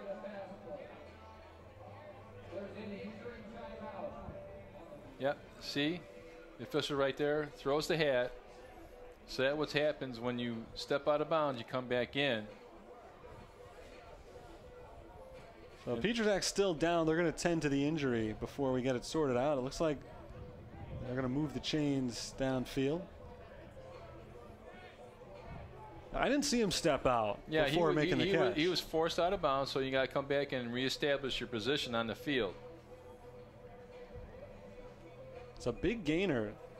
I hadn't heard the name John Pietrzak yet today, but he's made back-to-back grabs. One of them, the big gainer right there, just prior to that, officially no catch because of the penalty, but he's starting to establish a presence for himself in the game just prior to the injury. And we really can't see from our vantage point in the press box what exactly they're tending to, but Coach Curry's already over there. 28-27, the Saints trail the Miners, and Pietrzak is up on the opposite sideline. He's down on the Miners side, so we'll have to walk him all the way across field, but he is walking off on his own, flanked by a couple of trainers. A nice job by Missouri S&T training staff, because they were one of the first ones over there to attend to him. And watch this. Right now, you see on the top of your screen, he gets forced out of bounds, so now he's got to come back in and reestablish, which he did. Oh, he gets, might have been a hip pointer. Yeah, he gets around that hip. And I tell you what, you don't want that, because that's one of those, you know, if you get a hip pointer or a bruise on your hip, that lingers for a long time. John Pietrzak coming off of his best game of the season. Got a couple of grabs for yards last week. Getting back into football this year after playing only basketball. He's back off on the sideline now. Hopefully he's all right. We're ready to continue play here. First down from the 29-yard line. Ellis looks to throw. Now he's scrambling down behind the line of scrimmage. Because Missouri's defensive line is a little bit bigger and stronger on our offensive line, get him out of the pocket. Don't let him sit down. And if he sits down in the pocket, I'm talking about Ellis right there, get the ball out of your hands. 3 steps, get it out. If it's not there, you have nowhere to go. 5 minutes to play in the first half. Saints down by 1, but marching down the field right now. That sack sets up 2nd down and 14 from the 33. Ellis in the pocket once again, throwing deep down the far sideline and incomplete, overthrown for Zach Moreno. That sets up 3rd down and long, and even with this strong wind at their back, I don't know that they're looking to try a 50-yard field goal here. So this is a big 3rd down play to at least pick up a chunk of yards and make it either field goal range or 4th and manageable. Well, Nelson certainly got the leg for that. There's no doubt about that. They need to get to the 19-yard line for the first down here. Niners bringing the blitz. Oh. Ellis hitting the backfield and brought down a big sack on the blitz. And that'll knock them out of field goal range, go for it range, or pretty much anything else other than punting range for Nelson. The sack made by Andrew Troutman. And that time they kind of half rolled Ellis out to the right side. Looks like it's going to be a throwback pass play to the left side. Watch it, roll him out a little bit, and see he's looking back. Troutman just came through untouched. Yeah, and Missouri's done a nice adjustment here. They've put 7, 8 guys in that box, and they're blitzing it a little bit more. So Nelson on for the punt. He boomed the last one out of the end zone. That's a good punt. This time a Bounce. high kick that Bounce. lands at the 1 Stay there, yard get there, line get there, go! And goes back into the end zone for the touchback. It landed on the field of play initially. Needed it to bounce back. Didn't happen. Well, that's touchback. That's not going to happen. We talked about that in the first quarter. As soon as that ball bounces high, that wind's going to take it out. Now, if there's no wind, that ball might have stayed in bounds where he could bat it back in and down inside the 5-yard line. So back to the 20-yard line after another touchback. Missouri S&T was able to drive it 80 yards on their last possession on 6 plays. 2 minutes, 39 seconds on that last scoring drive, and the vast majority of those 80 yards came on the ground from Deshaun Jones. Jones had fumbled the ball earlier in the second quarter and then seemed to be in the doghouse a little bit. He sat out the next drive, but picked up 48 yards on his last 2 carries. Come up, that boy. This time Jones hit at the line of scrimmage, nowhere to go. And we're looking down the sidelines. They're attending to Pietrzak. It looks like they're putting an ice pack on his left elbow. 4 or 5 trainers attending to him right now. See number 7. So the elbow, we thought maybe it was the hip, but a little higher up on the body. You know what? Everybody goes to all these fancy schools. Just ice, right? Ice cures everything. Ice and aspirin, you're all good to go. Just rub some dirt on it. 2nd down and 9. Swart looking to throw. He's got his man wide open in the flat. It's West. West nearing the first down marker. The ball is loose. The ball is out. And who's got it? Looks like St. Francis has recovered another fumble. DeLewis West on the fumble after about an 8-yard pass play, and the Saints have taken it away for the 2nd time. Cody Randa comes over with this ball, number 36. Watch. Right there. Spin, strip. Nice strip right there. Out well before he's down. One guy posts him up. One guy strips the ball out. That's textbook. Dakota Dorr, the first one to hit him, and Roger Thigpen, the guy to knock the ball loose. And now the Saints are right back inside the 30-yard line where they were just a couple of minutes ago, before a couple of sacks knocked them out of field goal range. First down from the 27-yard line. Down by just a point with 3:15 to go in the first half. It's a keeper. Ellis has got room to run. He's got a first down inside the 15, and he slides to the ground at the 10-yard line. Aaron Ellis, a big run on first down. There's our athletic quarterback we've been talking about, right? Well, the first time we've seen a designed quarterback run, I think. Little ball fake up the middle. Watch this. Everybody collapses down because that's all we've been doing. Defensive end tackles the running back. Nice job. So at the 10-yard line, it is first and goal. It's given up the middle to Barberin, and he's got nowhere to go. A short gain on first down. Clock down under 3 minutes to play in the half. The Saints are trying to take a lead into halftime. They've trailed pretty much the entire way. Long pass play led to a 27-21 lead, but Missouri S&T was able to answer with a touchdown, and they've been up ever since. 27-21, the only time that St. Francis has been in front in this game. Ellis looking to give him a lead here to Ruffin in the corner. There's a flag as that ball drops incomplete, and it looks like we're going to have interference here.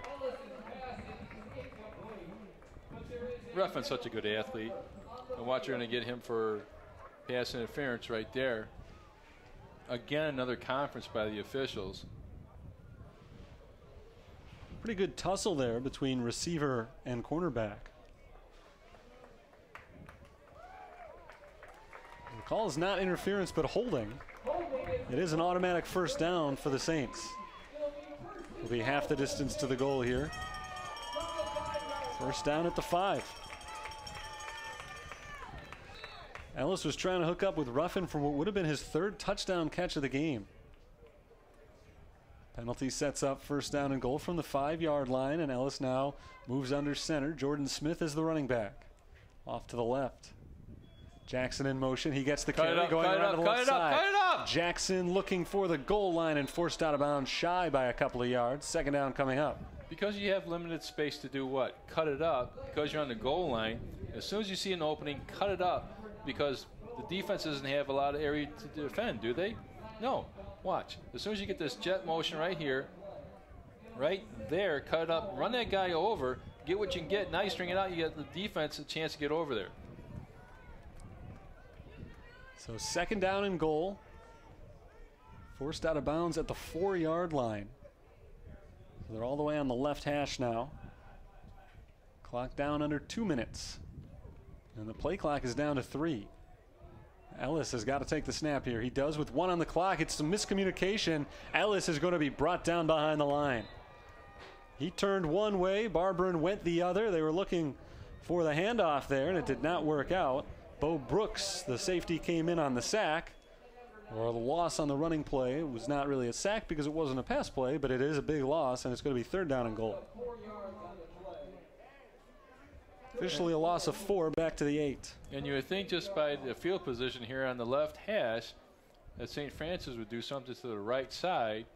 Number 1, give yourself more field. Number 2, if you don't convert here, then you place the ball in the middle of the field for Nelson to have an easier field goal attempt. Play clock's down under 5. Looks like they're going to let this run and call a timeout. 1:02 on the clock as the timeout is called. It's 3rd down and goal from the 8-yard line. And first and foremost, St. Francis wants to make sure they don't give the ball away on a mistake here. They've got an easy field goal in their back pocket, even if they're stopped on this play, and that would give them the lead potentially going into halftime. But they had first and goal from the 5-yard line, so if Missouri S&T comes up with a stop here, that would be big for them. And of course, we're in the middle of conference season for St. Francis, and they're tied with Olivet in the Midwest League of the Mid-States Football Association. But the biggest game in the conference today was Concordia, Michigan at St. Francis, Indiana. Concordia was 1-0, 5-0 in conference, and St. Francis, Indiana was 1-0, 5-0. So that might be for the conference championship. So we'll try to get you a final score here shortly.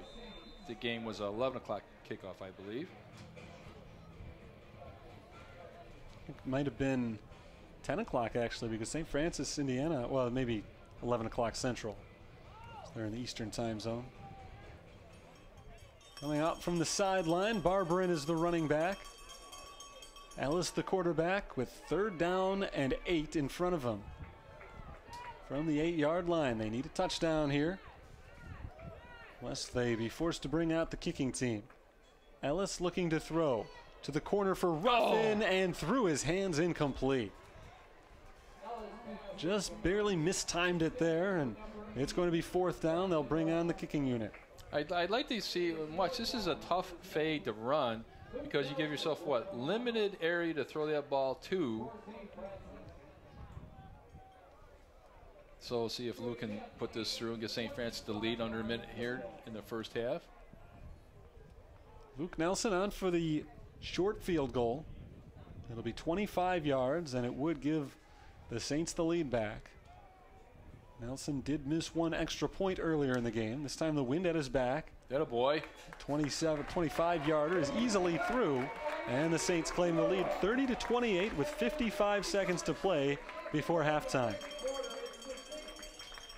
Saints got the ball to begin the game, so Missouri S&T will start the second half with possession. But that makes these last 55 seconds huge because, you know, with Tyler Swart's arm, Miners still are going to have an opportunity here to make a few big throws down the field. Well, I think Missouri's going to be just content with letting this last minute run off, trying to go against the wind. They've already turned the ball over a couple times. Couple of fumbles from their running backs. The starter, Deshaun Jones, coughed one up in his own territory, and that turned into a St. Francis touchdown. And they brought in the backup, DeLewis West. You see him talking to Pierzak there on the sideline, see how you feel. That's a good sign that you're sitting on the sidelines. You're not in the training room, in the locker room. Still icing up that left elbow. I don't think he's got any feeling in there. You know, it's like when you hit your funny bone. It's one of those things, goes all the way down your arm. 6-play, 19-yard drive for the Fighting Saints. Took 2 minutes and 20 seconds off the clock and resulted in a 25-yard field goal. And now Nelson's kick is away, and another touchback from Nelson. You know, I always think would have been a cool rule change, especially in the NFL, because every NFL kicker on the kickoff, what do, Terry? They kick it through the end zone, right? So if you have the ability and the leg to start and kick it, and you could put it through the uprights, you should get a point. Seriously, right? That'd be a nice gimmick. You know what? It's not a gimmick, but I'm just saying.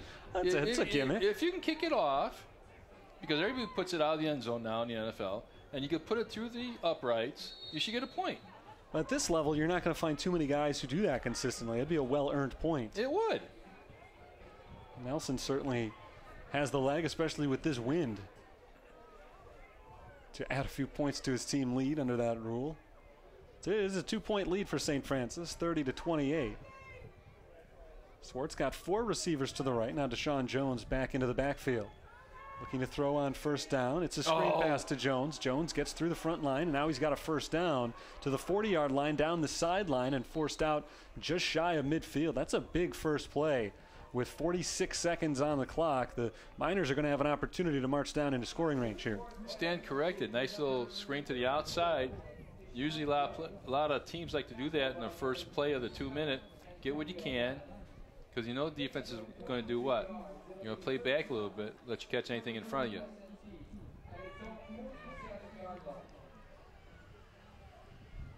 .5 on the clock. Swart to throw. Off to his right. He had a man wide open. That's a busted coverage right there. Lamar Wilkes unable to pull that one in as that pass out in front of him. And the Saints dodge a bullet because nobody anywhere near Wilkes on that play, but they couldn't connect. They ran trips, and the one guy went with the drag route instead of the out route, and he was wide open. 4 seconds run off the clock on that play. 2nd down and 10 from the 47-yard line.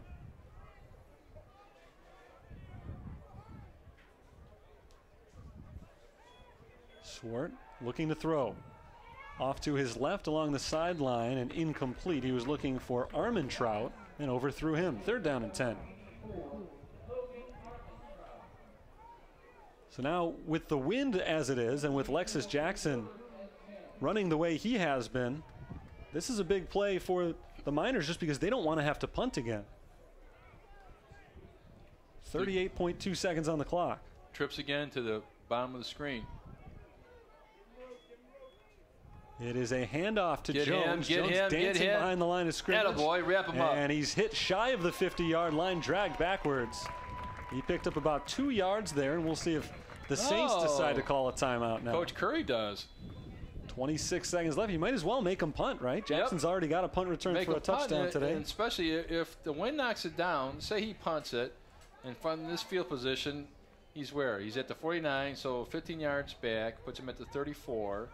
So if he punts it and you get it close to your 40, you have enough time to run 3-4 plays. Timeout called by the second. So they've still got one left. Depending on how long the punt takes, you figure they'll have anywhere between 15 and 18 seconds or so at the start of this drive.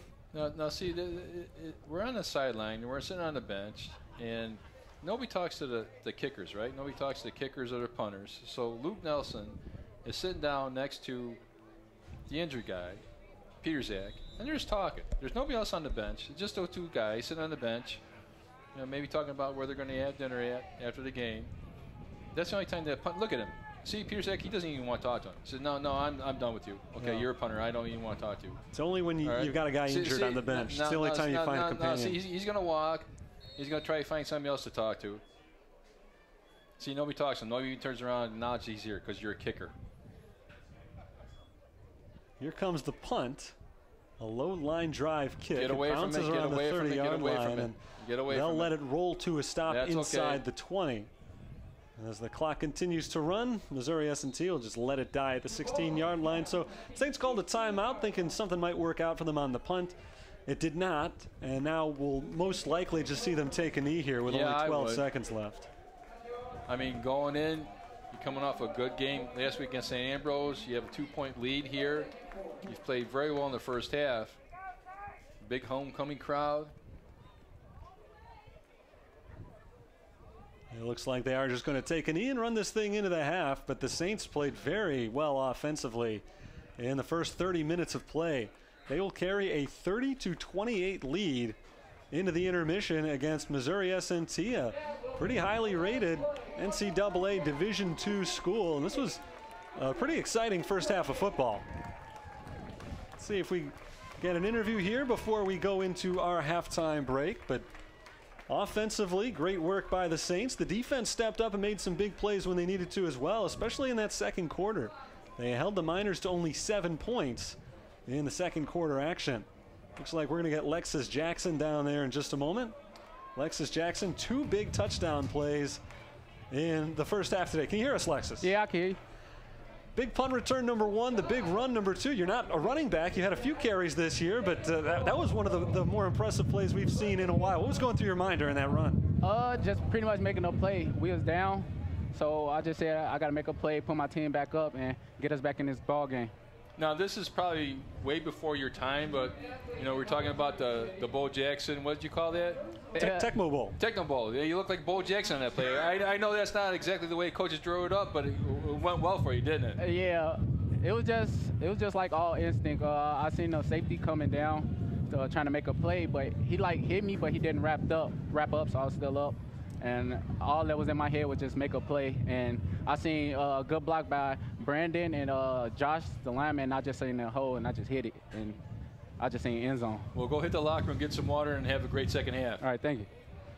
Lexus Jackson joining us at halftime here. He had 2 huge touchdown plays, a 55-yard punt return, a 75-yard run from the 25-yard line. It looked like he was stopped 5 yards behind the line of scrimmage. He ended up racing through the hole and getting into the end zone. And he was the big player in the first half, but a couple of other big offensive plays too. In particular, Aaron Ellis hooking up with Brandon Ruffin a couple of times. The offense very impressive in the first half. Outstanding. Great ball control. Ellis really has a nice grasp of this offense. You got a guy coming in the third way through the season, does a nice job. So I'm very happy with the way they played. But the game's not over. We got to come out in the second half. 30-28, the Fighting Saints have the lead over the Miners of Missouri S&T. Missouri S&T will get the ball first when we come back for the second half. Right now, we'll take a break. Back with second half action in a little bit.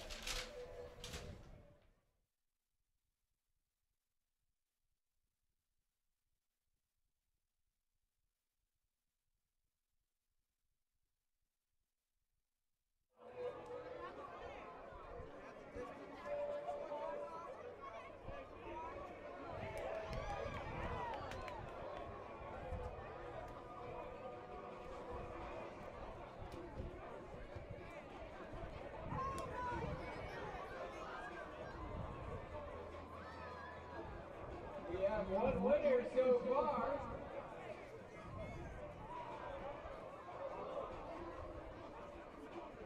Unlike the game of horseshoe, close does not count.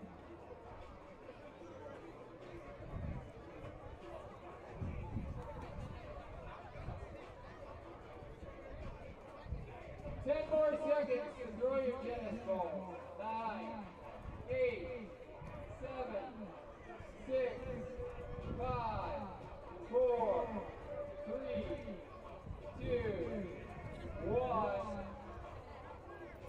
0.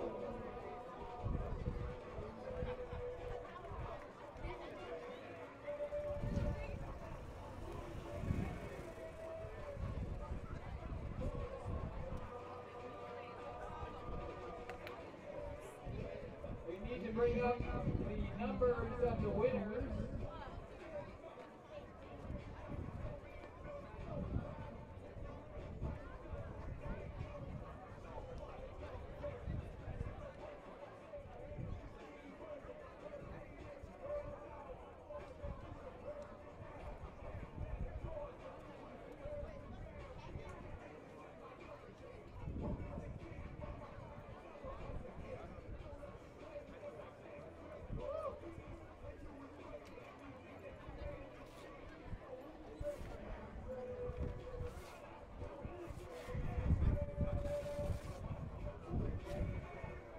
We are working on the winners now. We are also counting the ones that are closed. So, we do have multiple winners. So, those does count this game after all.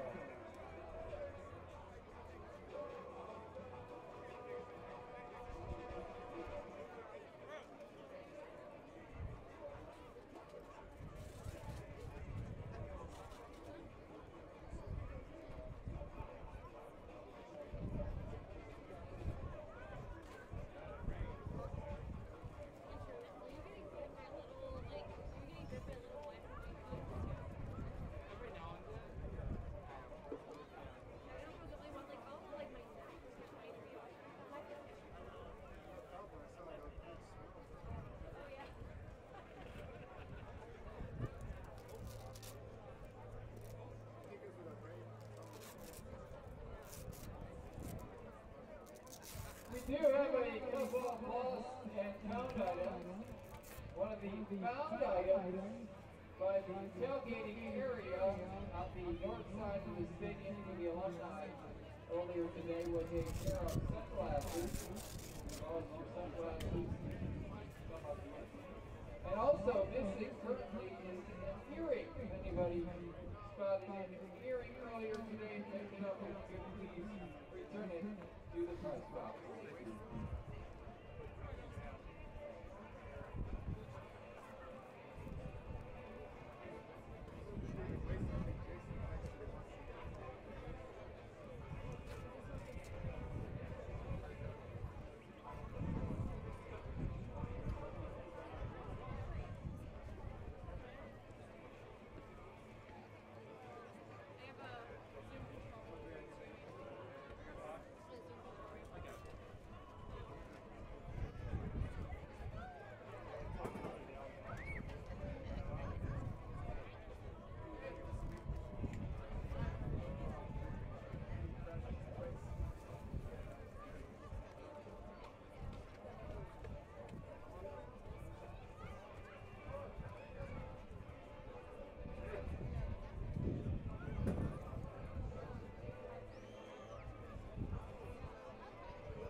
slip me a drain.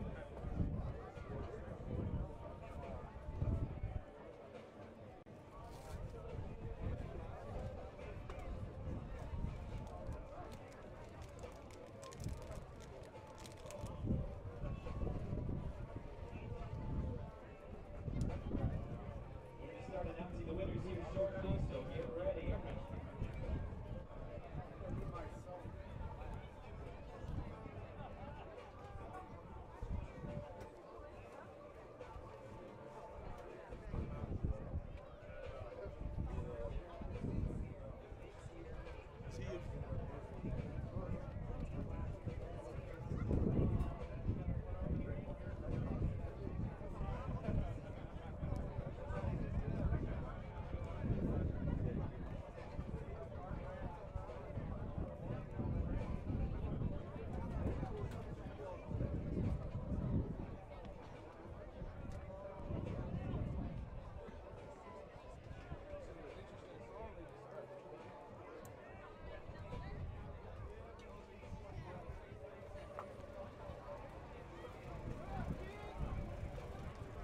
All right, we're ready for the winners, everybody. We have 15 total winners. But we're going to do the first 4 right now. Their name is called. Please report to the left side of the main press box. Sean Black, Kyle Davidson, Eric Reed, and Alex Taylor. Please make your way up to the left side of the press box. Sean Black, Kyle Davidson, Eric Reed, and Alex Taylor. Hey, Alex.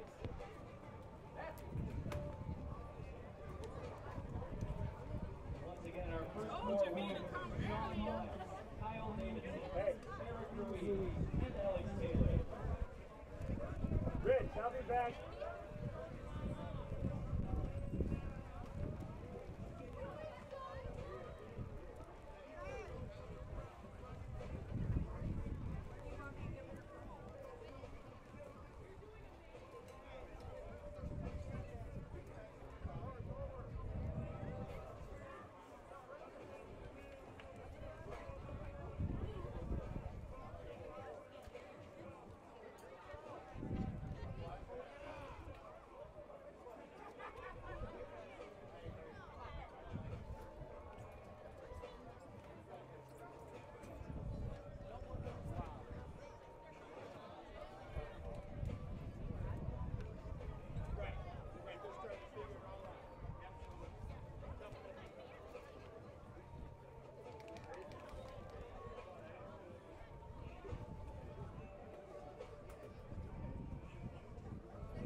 To a different bracket, is what I'm being told now. First prize, a flat screen TV. Totally have left out.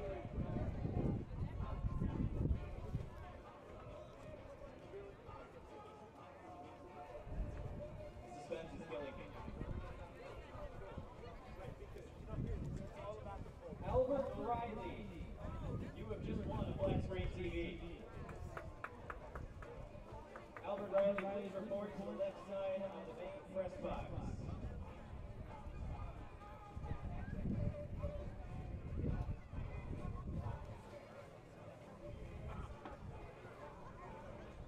Second prize. Tickets to a Notre Dame football game in South Bend.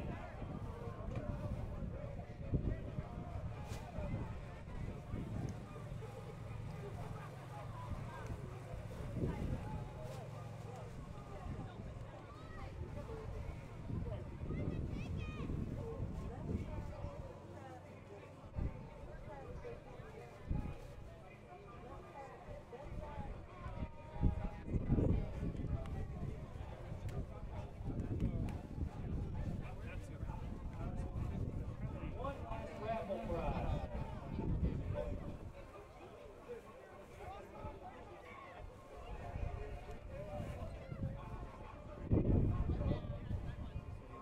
Aaliyah Thurman, please report to the left side of the press box. Very proud.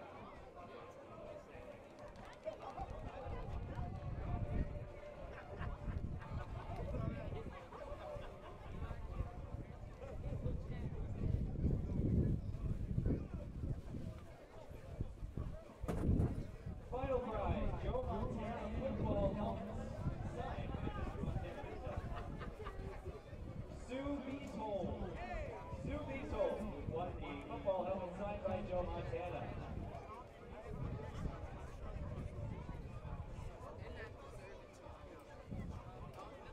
Aaliyah Thurman. And Sue Beatold, please report to the left side of the main press box.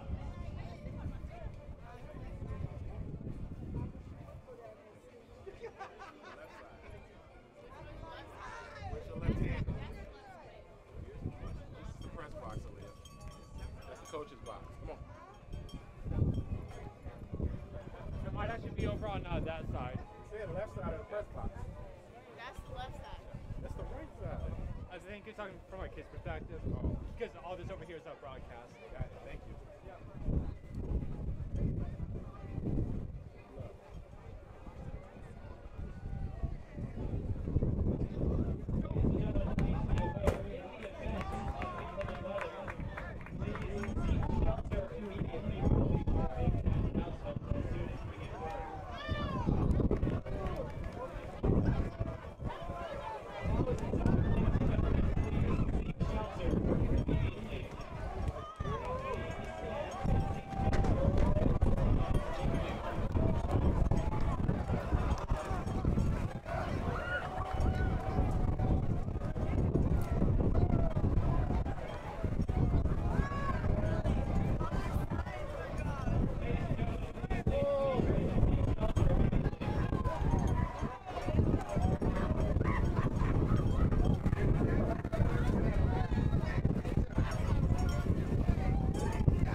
Today's game has officially gone into a weather delay. Please seek shelter. Thank you.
Sherrod Collins.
Ladies and gentlemen, we will begin play in just about 5 minutes.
139. Come up for your 50-50 raffle winnings.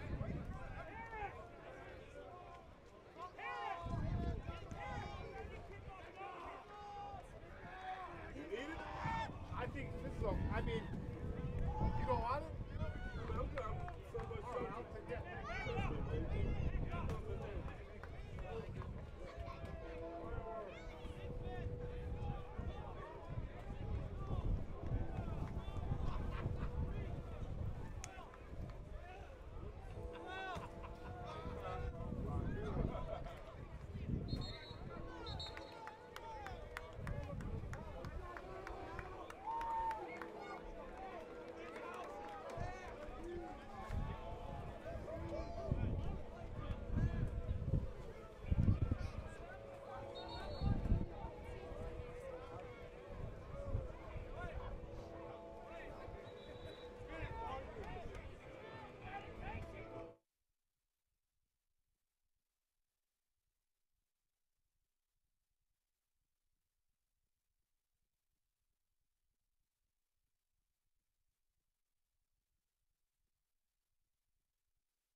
Back in Joliet, it's the start of the second half of action with the St. Francis Fighting Saints leading the Missouri S&T Miners 30-28.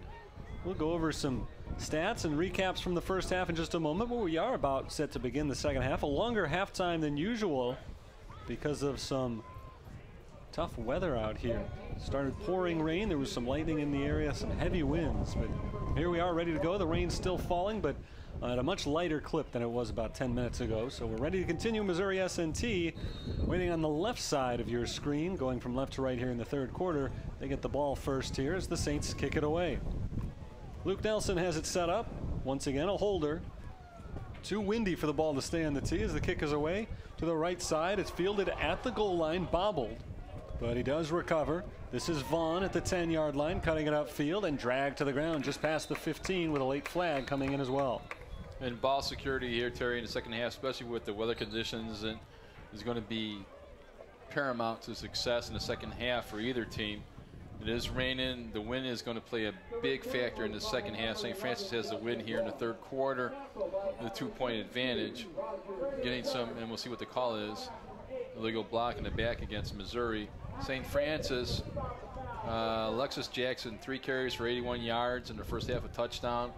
Brandon Ruffin, 4 catches for 109 yards. Aaron Ellis, 9 out of 15 for 173 yards and 2 touchdowns.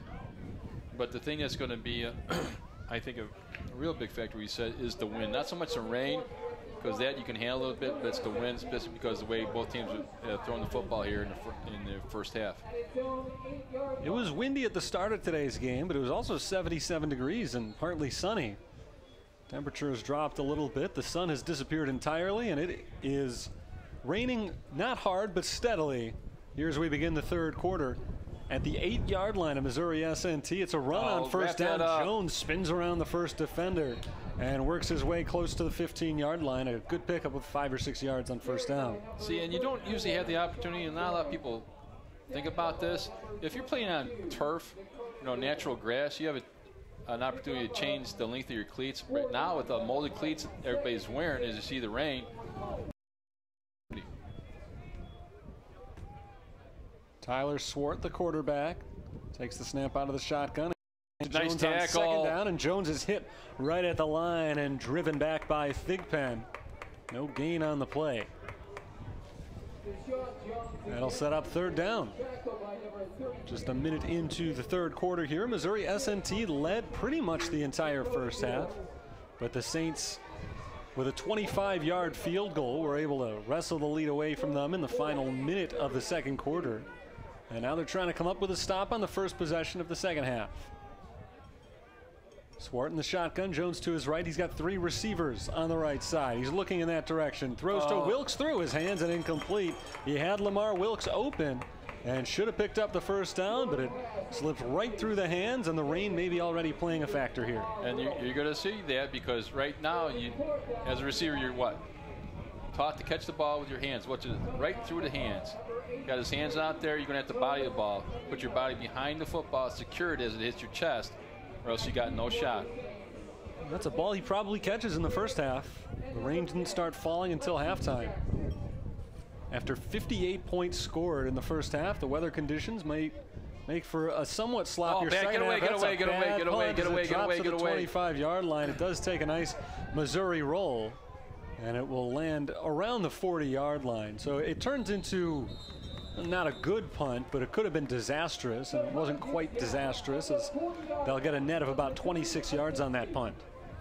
We talk about, field conditions, but our camera guys, our TV guys, one guy was hanging from the top of the press box. One guy was standing in front of a window, blocking the wind and the rain so it doesn't get the equipment wet. We got camera guys out in the field. They're getting drenched. You know what? They don't care. It's like Lieutenant Dan in Forrest Gump. You call this a storm? We're ready for this. Don't worry about it. No, it's a beautiful day out there. There's no doubt about it. The crowd has thinned out somewhat. It was a very nice crowd in the first half. There's a handoff to Smith on first down. A good burst through the line. He ends up just shy of the 45. A good pickup on first down. It'll set up about 2nd and 5. See our camera guys? Look at him. He doesn't care. He's doing his job. There's no rain. There's no crying in football. 2nd down and 6 for the Fighting Saints. We got fortunate, all things considered, that we got a full half of football in before the rain came in, because forecasts all week said there was going to be rain all day today, and in the end it pushed back till about 3 o'clock.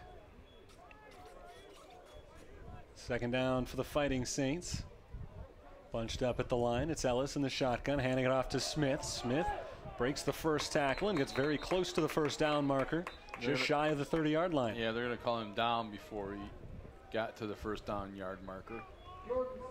It'll be about 2nd down and 1, about a yard and a half, 3rd down rather, about a yard and a half to go.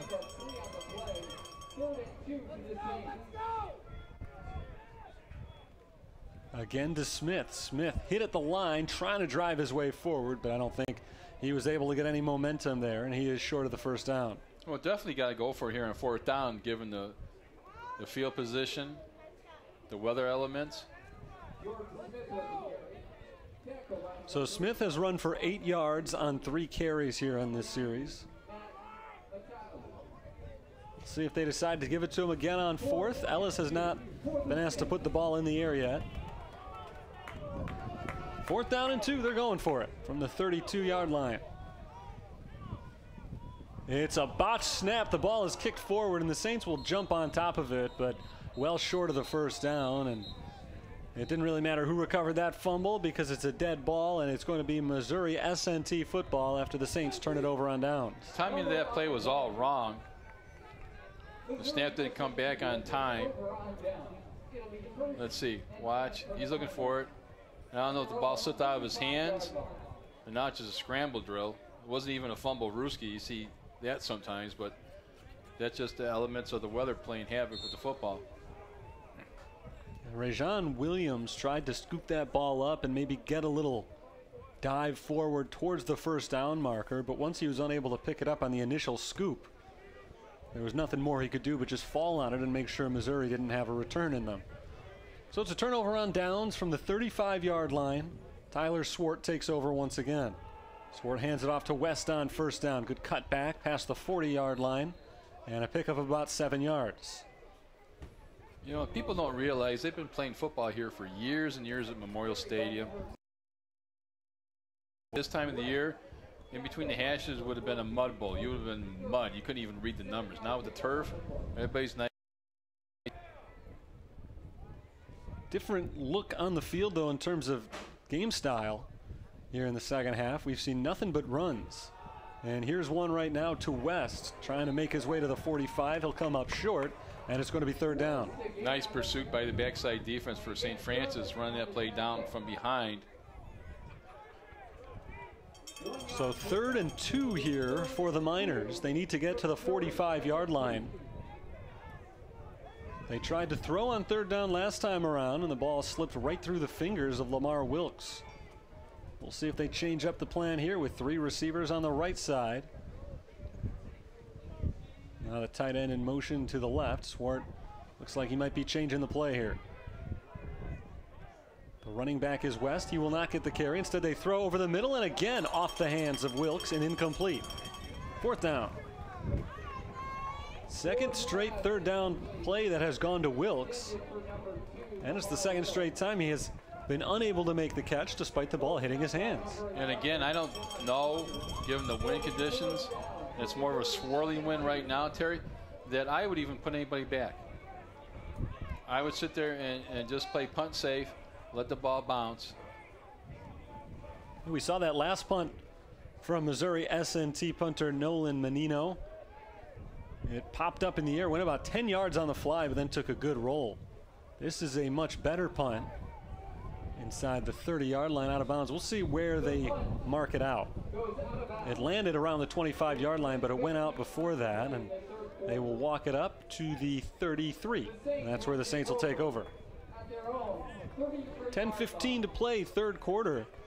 These two teams throwing the football. We're going up and down the field in the first half, and I think more than anything, because of the rain, we haven't seen anything like that in the first 5 minutes here of the 3rd quarter. It's just been play it safe, keep the ball on the ground, don't make any big mistakes. You got to take advantage of the wind at your back in the 3rd quarter. Put some points on the board. We'll see if they're able to do it this time around, as they came up just a little bit short. Unable to capitalize on 4th down on their last possession. Hand off on 1st down and hit right at the line. Nowhere to go right there for Perry Brian Barberin. And Missouri's done a nice adjustment here in the first couple of series. They're going to press coverage with their cornerbacks, which means he's about 2 or 3 yards off of each wide receiver. So that tells you automatically they're in man coverage and they're stopping the run. They're committing to stopping the run. 2nd down, 9 yards to go.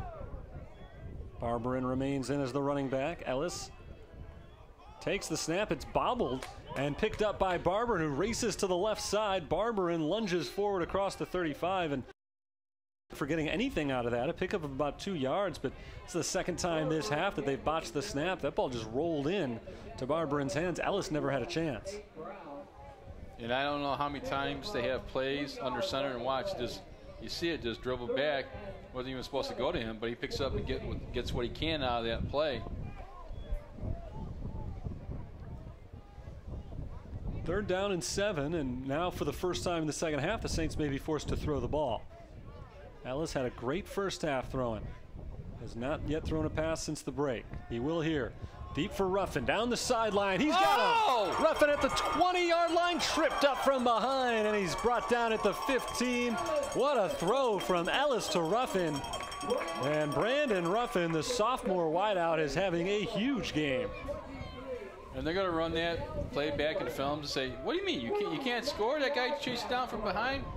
Given the rain and field conditions, watch where he puts his ball. Again, Ellis, nice spiral, gives him enough air to run under it. He's already got his man beat. And just a arm tackle right there knocks him down. A touchdown saving tackle made by Vidal Daniels. Here's Barberin on 1st down, weaving his way close to the 10, a pickup of a couple on 1st down. Under 9 minutes to play in the 3rd quarter. This one moving along much swifter than the first two did because of the play calling. Got to score here. 2nd down and 8 for the Saints here. They're at the 13-yard line. Another bad snap picked up by Ellis. He runs it straight forward and knocked down at the line of scrimmage. Maybe got a half yard there. Well, we got to make an adjustment because that's the 3rd fumbled exchange snap from the center out of the shotgun. Jake McCreary, the center, having some trouble in this 2nd half. Ellis did a nice job of keeping that knee up as he picked that snap up. It looked like he almost touched the knee to the ground. Ellis dives back on top of it and fortunately keeps it in the Saints' possession. But that means that St. Francis will have to bring on the field goal team, and they were smelling touchdown when they had 1st down and 10 from the 15-yard line, but back-to-back botched snaps. Because Ellis is not used to taking the center exchange, he pulled out way too quick. That time it wasn't on the center, it was on a quarterback. So it'll be a 35-yard field goal. The wind at his back, but it has been swirling around a little bit more lately as Nelson's kick is away. It has plenty of distance, but it's wide to the left and no good. And the Saints empty once again. Nice drive there, but it results in no points. The big play, the long pass to Ruffin. But after the back-to-back botched snaps, a 35-yard field goal that had distance to go from about 55 yards there, sailed wide, and no good. Okay, if I'm coaching right now, I go to my guys and said, that's enough. It's a mental thing right now. Don't tell me about the rain. Don't tell me about the wind. I don't want to hear it, okay? I do not want to hear it because that's an excuse maker, all right? These are the conditions. These are the cards we've been dealt. Play with it. Deal with it. First down from the 20-yard line for Missouri SNT. Neither side has scored since halftime. 7:21 to go in the third quarter. And we've got some movement before the snap here. I think the play clock expired. It sure did. You got it.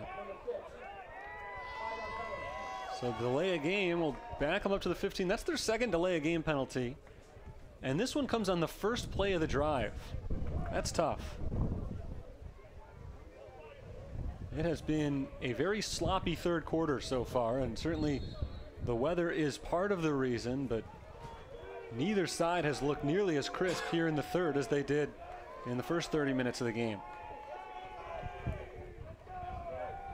Swart hands it off to Deshaun nice Jones play, on Zlomi. first down, bottled up in the backfield and knocked down for a big loss. Alex Zlomi, the reigning conference defensive player of the week, comes up with a big tackle for a loss here. He squeezed that play down from his left defensive end position. Watch how he squeezes this play down. 4-point stance, squeezes it down, wraps him up, 3 yards in the backfield. That's a nice job of squeezing that play, keeping your outside arm open. Second down and long. Swart in an otherwise empty backfield. Sets up the screen for Jones. Jones has room to run. He's at the 20-yard line at the 25, 30. He's got the first down and knocked down at the 35. Stop finally made by Josh Woodard, but a big play. On second down and 17, they pick up about 23 yards. So go in your think tank. You know you can't throw the ball down the field with the conditions, so what are you going to do? Dump off, screens, check downs. First down for the Miners. First time they've been able to move the ball at all here in the second half. Going into the wind, Jones on the carry. Jones has room again across midfield. Knocked down just shy of the 45-yard line. Deshaun Jones is starting to take over this game offensively for Missouri. Does a nice job. Watch this cut right there. Picks him up another 7-8 yards of offense. So they're at the 46-yard line of St. Francis. And again, it's Jones, and this time hit in the backfield and driven backwards. He's going to be marked down, a loss of about a yard. It'll give him forward progress to the line of scrimmage. It'll be 2nd and 10. You might almost want to play your linebackers a little bit closer to the line of scrimmage, so now we don't open up those running lanes, because now throwing the football is going to be almost an exercise in futility right now, Terry, because it's very difficult to do. Tariq Thurman on the stop that time, along with a couple of other Saints. The Miners have really not had a passing game since the start of the second quarter, which is when they started going into the wind. But Deshaun Jones is keeping them in the game. This is the quarterback on a keeper across the 40-yard line. Swart has the first down. And finally, he is brought down close to the 30. A big gain for Swart, something we haven't seen much from him. But with Deshaun Jones running roughshod over the Saints defense, everybody pursued him. Swart just pulled the ball back in and had a big gain. And you got to honor it. Watch Lomi close it down. He thinks he's getting the ball. There he is. We lose contain. Gives him a natural lane to run through. First down from the 32. Clock ticking down close to 5 minutes to play in the third quarter. Third quarter that is flying by because we've seen almost exclusively running plays from both sides.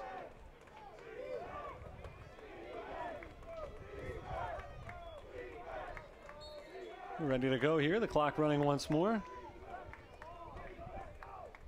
And here's Swart On a give to Jones. Jones cuts back. He breaks a tackle inside the 20. Jones is gone into the end zone.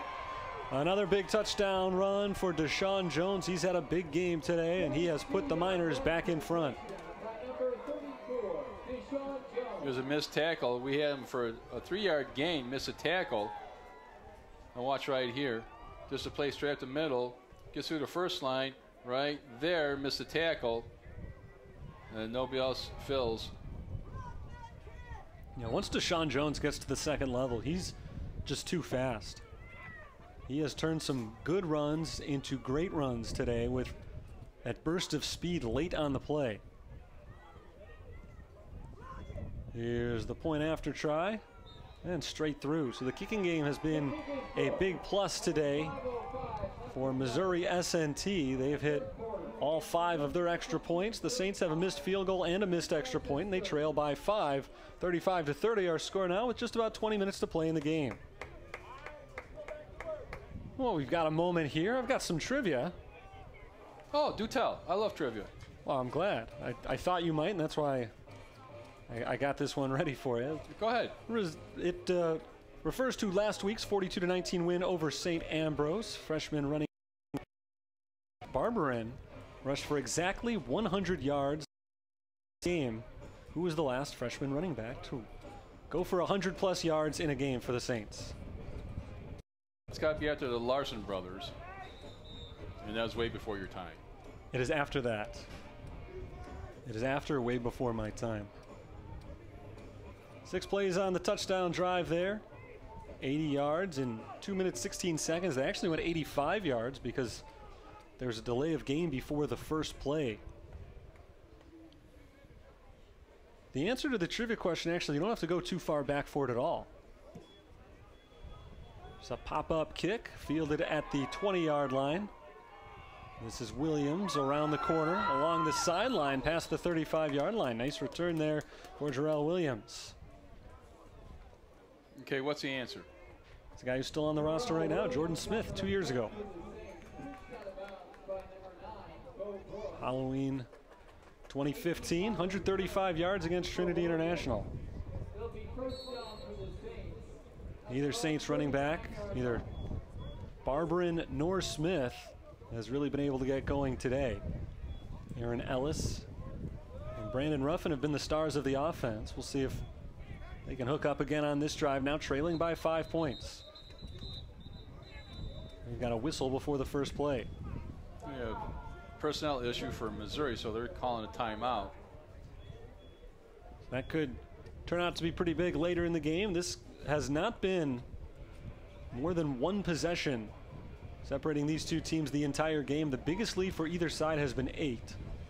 Missouri had an 8-point lead a couple of times, but in a game that's been this tight, you don't want to have to use up timeouts like that. And now the rain is really coming down in sheets.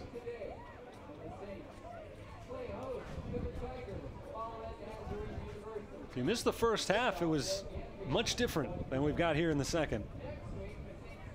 The sun was peeking through a little bit. We didn't have any rain. The wind was certainly still pretty good conditions for quarterbacks as both men put up big numbers in the first half. The second half has been sloppy. It's been a lot of keeping the ball on the ground. We've seen some tough snaps from St. Francis as they're struggling a little bit with the wet ball. And we've seen Missouri struggle with the wet ball with a couple of drop passes as well. So handoff to Jordan Smith. Smith nowhere to go. Gain of maybe a yard. First one to hit him there was Landon Compton. And you think about this, all right, unless it's obvious penalty, the refs are going to keep the flag in their pockets. Why? Because they want to get out of here too. They don't want to stand out there. So it shouldn't come down to that. But I guarantee you, unless it's an obvious penalty, they're going to keep the flags in the pocket. Well, there was a flag on that play, 5 yards against Missouri S&T, so the Saints catch a break. They're able to move up for 1st and 5 on the offsides play rather than take the 1-yard gain. There's a good snap this time to Ellis. Plenty of time to throw. Going deep for Ruffin. Jump ball. That's flag. Ruffin can't make the play. And no flag. That's a flag. He was tackled before the ball got there. We'll see if we can get another look at this one. There was a lot of contact, and I was surprised we didn't see a flag. It was right in front of the official. Look at rough adjustment. Look at this. He's tackled before the ball gets there. It looked like Chapman had his hand on his shoulder pulling him down, and Ruffin arguing his case immediately after getting up, but it'll be 2nd down and 5. Here's Smith on the run. Smith gets a couple. 3rd down coming up. I just like the way he runs. He doesn't sit there dancing the hole. He goes to the point of attack, gets what he can, and now you give St. Francis a 3rd and long 1. Watch. There's no dancing. Put your head down, run him over, drive him back, get another yard. Andrew Troutman on the stop. 3rd down and short for St. Francis. They need to get to the 49-yard line. And they're going to run the Wildcat here with Barberin and Smith in the backfield. It'll be Barberin on the keeper, and he's got nowhere to go to the outside. Barberin pulled down after a short loss. Saints unable to convert on 3rd down, and they'll have to bring on the punting team. And again, I wouldn't put anybody back. You know, if this ball hits the ground, I wouldn't even try to field it if I'm a Missouri S&T. Just let it bounce. Nelson has had some boomers today, most notably a 67-yard punt back in the 2nd quarter. He stands at his own 30 as he receives this long snap. The kick is away, and they will let it go. Vaughn just clears out as that ball rolls into the end zone. So a 55-yard punt, but it'll come out to the 20-yard line. And that is once again where the Miners will start. They've been getting comfortable there. A lot of touchbacks on the last few punts from St. Francis. Last 2 times, though, that Missouri S&T started at the 20-yard line, they ended up with long touchdown drives. Most running back, Deshaun Jones. Jones, a sophomore who entered play today, leading the GLVC in rushing yards, and I think it's probably safe to say he's still up at the top after what he's done today. Came in with 511 yards, 5.4 yards per carry. He's got 2 touchdown runs in today's game. That's a nice job, Zlomi. That was West on the 1st down carry, getting just a yard. Now they're going to come back to that play where they ride him and they get their quarterback out to the outside, because that's twice Zlomi sit there and come down and made that play from behind. 2nd down and 9. Zlomi, who had a couple of sacks last week, coming up huge in the running game in today's action. There it is. There's a fake. It's going to nice be job. Swart on the keeper, and he is tripped up just beyond the line of scrimmage. Nice play right there by Antonio Jameson. Jameson holds Swart to about 2 yards, and it's going to be 3rd and 7. We'll call it 3rd and 6. Well, I'll go back to 7. Now, what do they like to do if they throw the ball, Terry? Watch, Zlomi comes down, takes that, and look at his buddy. Peel out the block, make the ankle tackle. They like to run a slant or maybe even a swing screen. The slant has not worked out for them in the 2nd half. They've run it twice, and both of them have been dropped. We'll see if they try it here. It's going to be a running play on 3rd and 7. West pushing his way forward to the 1st down, and he's got it. A big hit late on the play by Dorr, but not in time to stop him from getting the 1st down yardage. Big run for DeLewis West. He's getting involved in the action now. Deshaun Jones getting a breather here.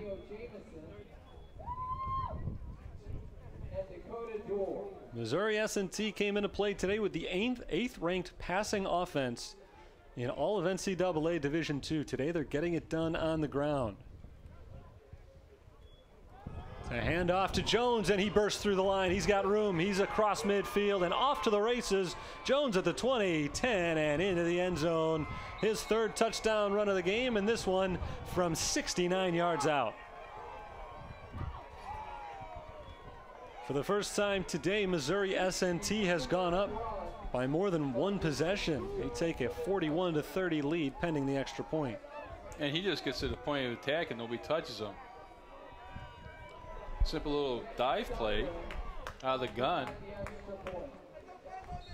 This is a replay from a different play, I believe. But watch this. Up, through, nobody touches him.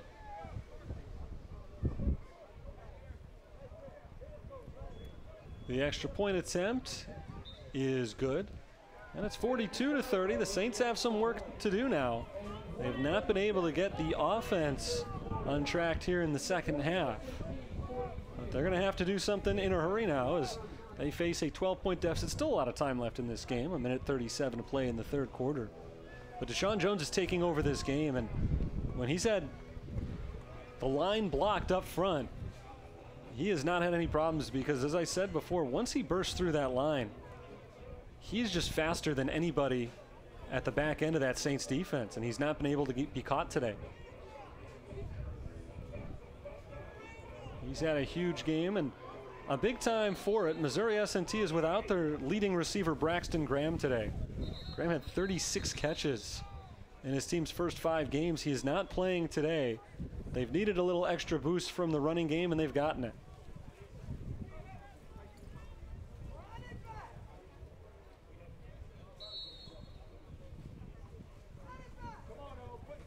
The return game has been big for St. Francis today. They got a punt return for a touchdown earlier. They've been able to set up some good field position with good returns here in the third quarter. We'll see if they're able to set the Saints up well here as Lexus Jackson goes back and lets that ball bounce.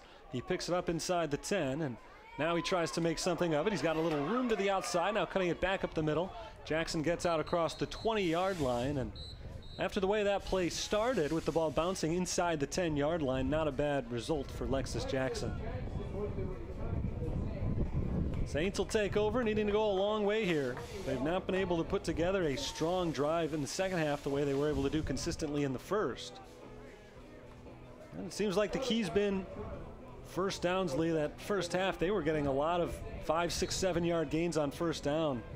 They've had a lot of second down and 8, second down and 9s here in the second half. And you can't play with that yardage, especially in these field conditions and weather conditions. Aaron Ellis from the shotgun, able to field the snap, but no time to throw as he is dragged to the turf. A sack on the play.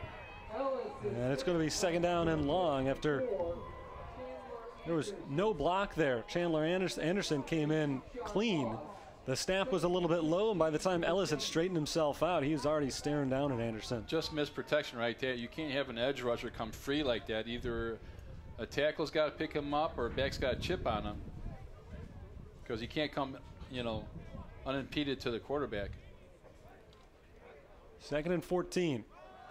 Handoff up the middle and back close to the original line of scrimmage. Gain of a couple for Smith.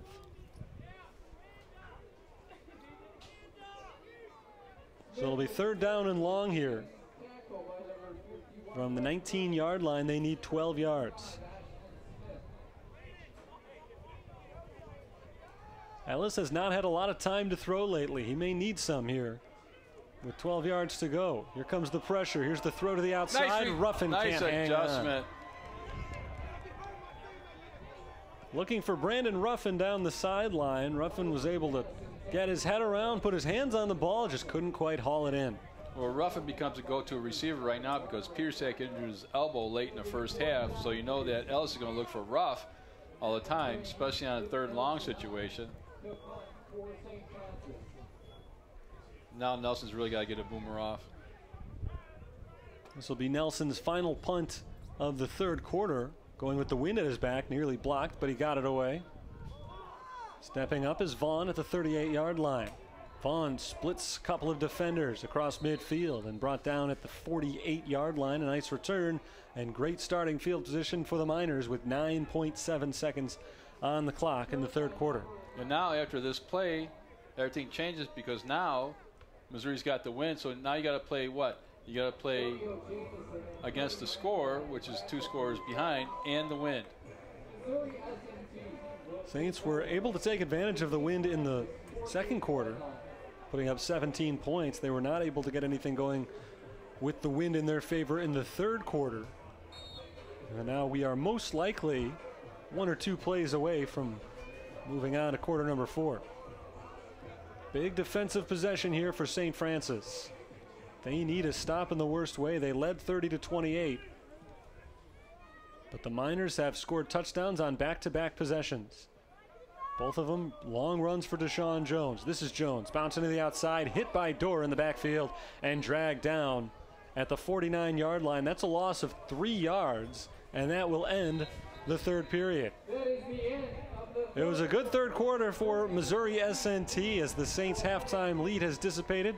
They trail 42-30 with 15 minutes to play, and we'll take a quick break. Back with the fourth quarter in just a moment here on the USF Sports Network.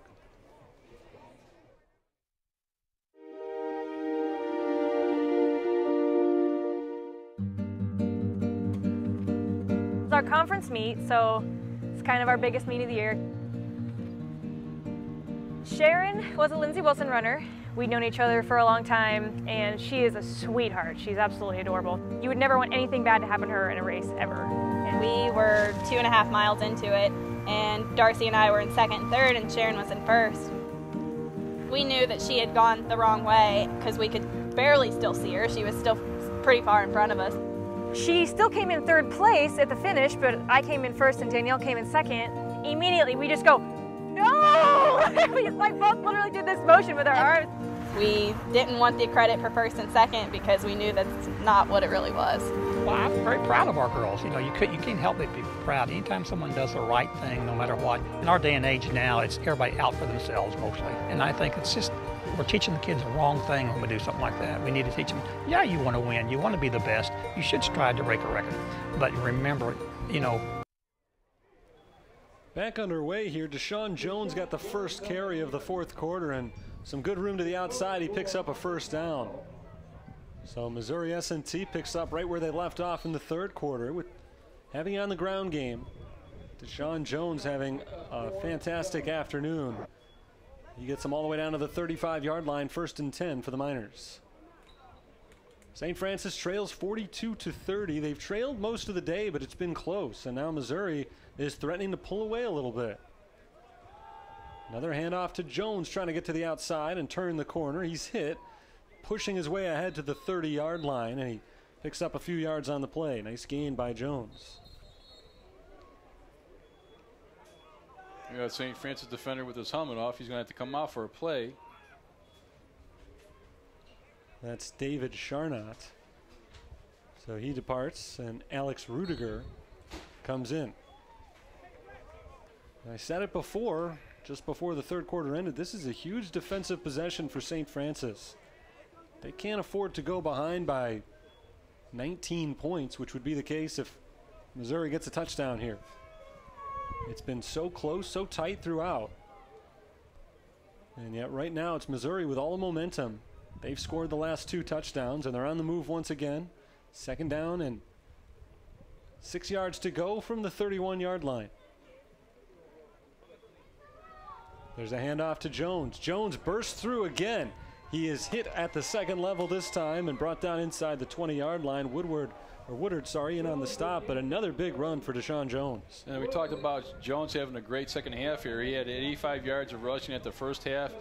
Through 3 quarters, 20 carries for 205 yards and 4 touchdowns for the Miners. It's a career high for Jones. It had previously been 154 yards. But establishing a new personal best in today's game. And still going. Got almost a full quarter to play here. The Saints, though, hoping to figure him out. They haven't even needed to use the quarterback Tyler Swart here in the second.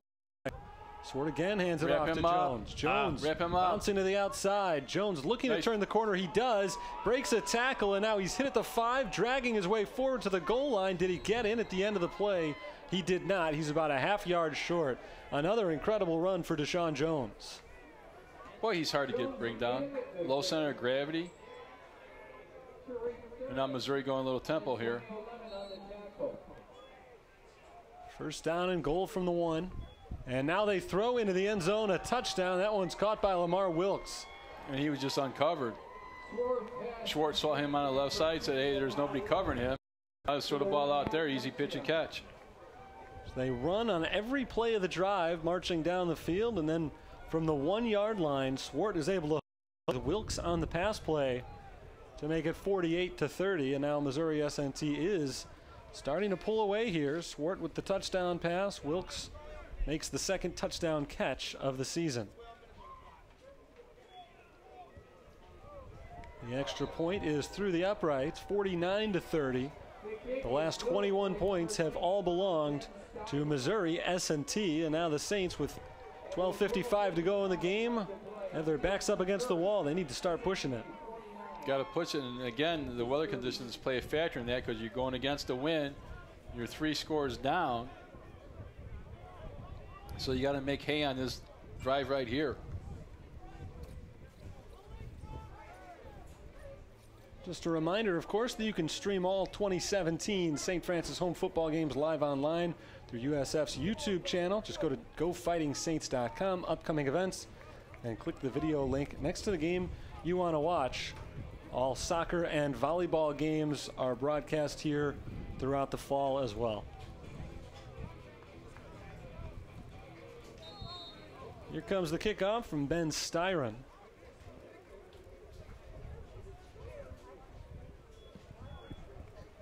It's a short kick.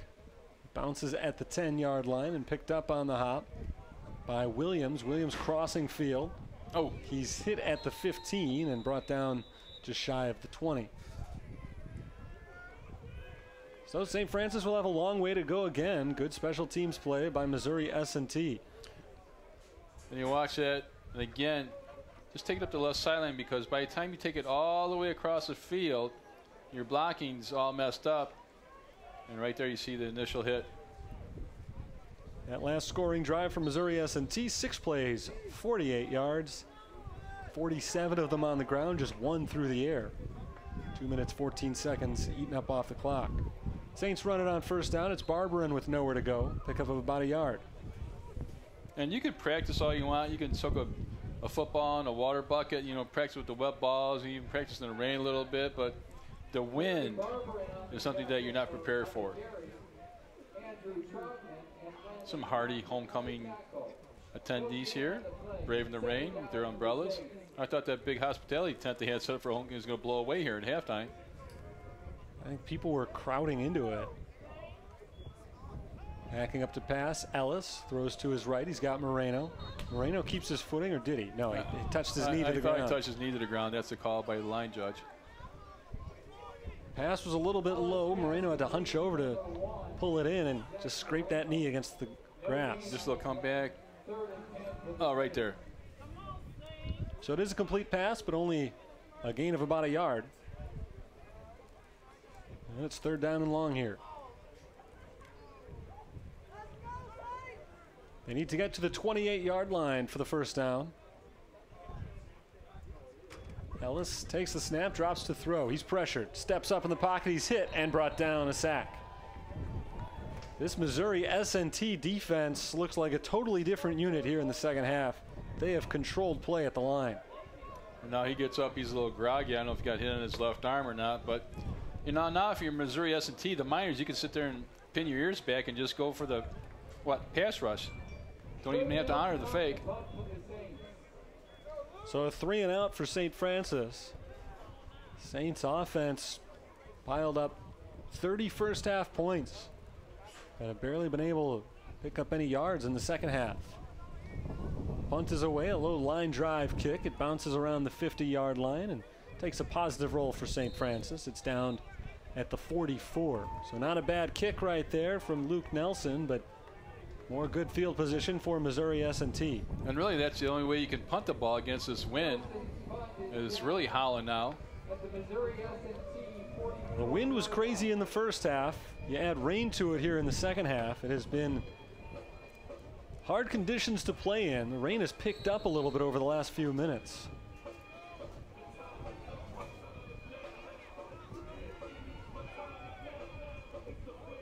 Missouri takes the field with their senior quarterback Tyler Swart, who's been largely relegated to just handing the ball off in the second half, and the offensive game plan has worked out perfectly. Lewis West back in the game at running back. And it is West on first down. Hit at the line. He stays up, though, pushing his way to the right side. He'll get a couple before being brought back Stopped at about the 48-yard line, a good first down gain of 4 yards or so. Does a nice job of yards after contact. As soon as the guy hits him, he spins off, gets 3 or 4 more extra yards. See some brave Miner fans right there. One guy out there just in a t-shirt and shorts. He doesn't see him walking. He doesn't care. I don't care. I guess at a certain point, what's the use of the umbrella? Yeah. He's already wet. That was appropriate attire about 2 hours ago. It was a beautiful afternoon when this thing started. 10 minutes to go in the game. It's 2nd down and 5. Bobbled snap. The ball is loose, and it looks like the Saints have it. They do indeed.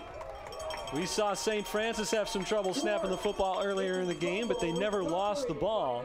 Now in the bad snap from Missouri S&T, Alex Lomi is able to come away with it, and a big takeaway for St. Francis there. Definitely 4-down territory for the offense right now. Watch it slips right through his hands. Pretty good snap, actually. It's right there. Just didn't look it in. And now it's, hey, don't try to pick it up. There's Lomi there for the fumble recovery. That could be just the spark that the Saints need. They haven't been able to move the ball on offense, but now they've got the best field position they've had in the second half. Starting at the 4-yard line. Hand off to Smith on first down. He pushes the pile ahead to the 40-yard line. A nice first down gain of 4. We'll take it, because now it opens up your whole playbook. Again, right now, and you see him. Watch the way he just puts his head down. Right there, put your head down. You know you're going to get hit. Deliver the blow. Be the hammer, not the nail. 2nd and 6. Clock still running. Saints down by 19. They've got to score fairly quickly, you would think. Smith hit in the backfield. Shakes off the first tackler. Can't shake off the 2nd and 3rd. Big loss on the play. Finally brought down after breaking away from the first guy by Landon Compton. Good first down pickup, but a loss of 6 on 2nd down, and it's going to be 3rd and 12. And you can't really blame him for trying to bounce outside because he had nowhere to go. Landon Compton's had a big game. He's got an interception. He's got a sack.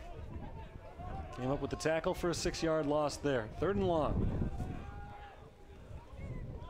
Ellis to throw. Going deep, and it's underthrown, nearly picked off and nearly caught on the back end by Ray Velo. That ball went straight through the hands of Bo Brooks, and Velo was almost there to catch it off the deflection. And we're way up here in the press box. It's windy up here. And watch what happens to this ball. It's a duck. He doesn't throw that. Right through him, and look at this. Almost. No. So the Saints, down by 19 here, are going to punt. Nelson back to send it away. Justin Vaughn, the deep man. Vaughn will let this ball hit the ground.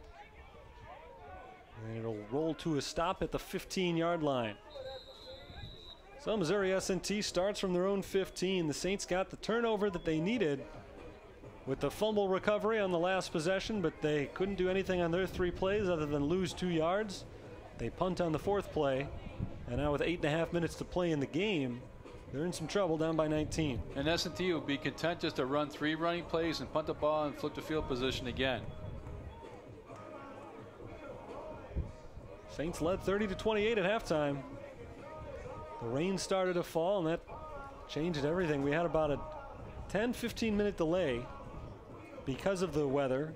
Of course, it was halftime anyway, but halftime break was extended a little bit because of the rain, and once they were able to come back out after the delay, it's been all Missouri S&T.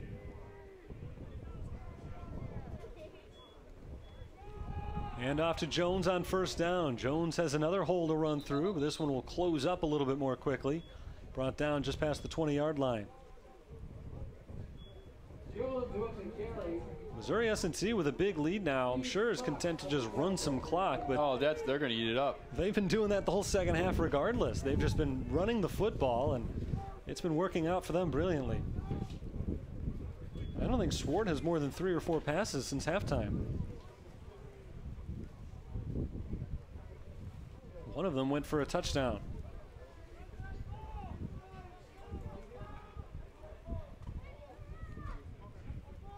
Swart takes the snap out of the shotgun. He keeps it, hit in the backfield, and brought down.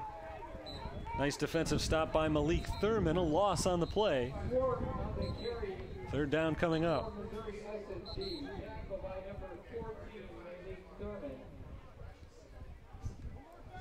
Clock stops at 7:37. I know St. Francis called timeout. I don't see any flag on the field. They did indeed call the timeout. And of course, after today's action, St. Francis will get back on a bus and they'll travel to Lindenwood, Belleville for a 12:30 kickoff next Saturday. I'm sure they're excited about that. They finally get back home and it's right back on the road. But the hard part of the schedule, at least travel-wise, is over. They yes, it is. 4 of 6 at home, including today. And the hard part of the schedule is over as well, just in terms of the highly ranked teams they play. They've already gone up against 2 top 5 teams. The only ranked team remaining on the schedule is coming up 3 weeks from today at home against number 11 St. Xavier. Of course, St. X, coached by Mike Fem, the Defensive Player of the Year when he played here at St. Francis. That should be a good game when we get to it, but a long way to go before then. This is a tough loss if St. Francis can't come back to win. You're going up against a Division II school. You know it's going to be difficult, but you got to lead at halftime. Not a game they wanted to get away from them. But even if the Saints are unable to come from behind to win this one, it is a non-conference game. The heavy lifting play and remain in conference the rest of the season from that point on. There's a handoff on 3rd down, and Jones does not have room to run. He picks up about 2 yards on 3rd and 6, and St. Francis will call another timeout. Right now, the clock is more of an opponent for the Saints than the score, because you need time for 3 scores.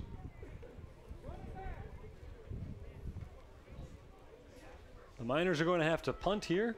7:34 on the clock. Saints need 3 scores, and presumably to do that, they're going to need to put the ball in the air. They've been keeping it on the ground the last few possessions, even down by multiple scores. Now, see, if you're Missouri, you're like, okay, how come we can't go to West Florida? You know, they open up at West Florida at home. No, we're going to Truman State, Malone, William and Jewell, St. Francis, and Lincoln, Missouri.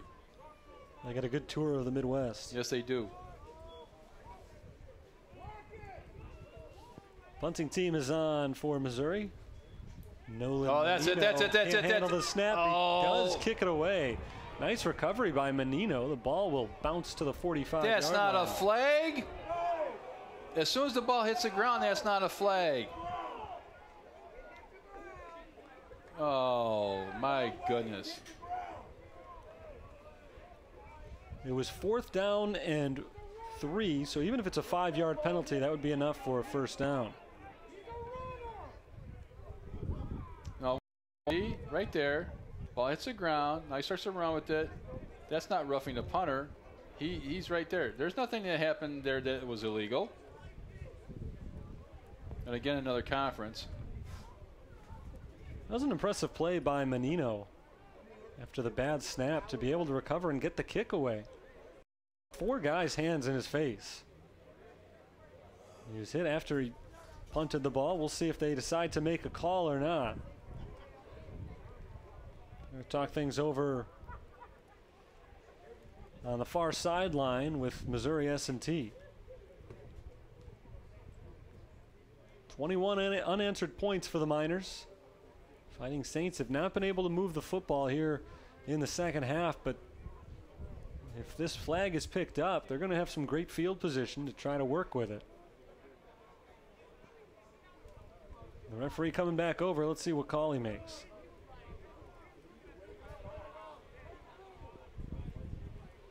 He's going to wave it off. No flag for exactly the reason you mentioned. Once the ball hit the ground, he became a runner. And so the contact does not lead to a penalty. You know what? There. I like it when I'm better and more right than the officials. You know what I'm saying, Terry? Yeah, I'll set up a meeting after the game. I'm just telling you. I mean, performance you know, since the ball hits the ground, he's fair game. Yeah, it took a long time to sort that out, but at least they did figure it out in the end. The Saints will take over. So the Saints will get the ball at the 45-yard line. Saints need a score here. They've used up 2 of their timeouts on defense, which shows that they're at a stage in the game right now where they're all in.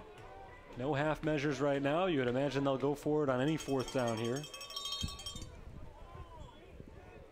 Aaron Ellis back in at quarterback. He's been out there all game for the 2nd straight week. He's thrown for a couple of touchdowns. Back to throw here. It's a lateral. That ball went backwards. That was a lateral. I think it did too, but it went straight out of bounds. And right now, if you're the Saints, why even ball fake it? Because you know they're not going to honor the run. Let's see where he throws this ball. Looked like it was close to being a lateral. He's back at the 47. That's close. That's close. Might have gone straight across, which would have been a lateral, but they called it an incomplete pass. So 2nd and 10. Barberin, the running back. Ellis gives it to Barberin up the middle, and there just has been no room to run all 2nd half. He got about a half a yard. There haven't been any holes lately.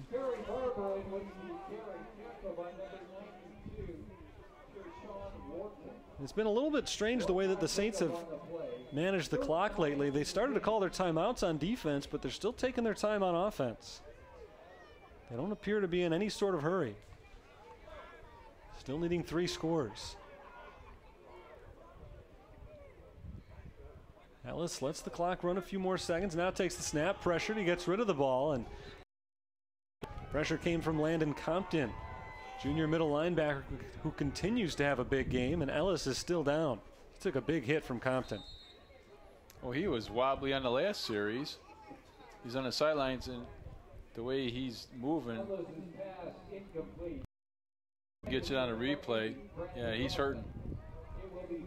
Keegan James would be the 3rd string quarterback. Ellis, remember, is already the backup, with Butkus missing today's game.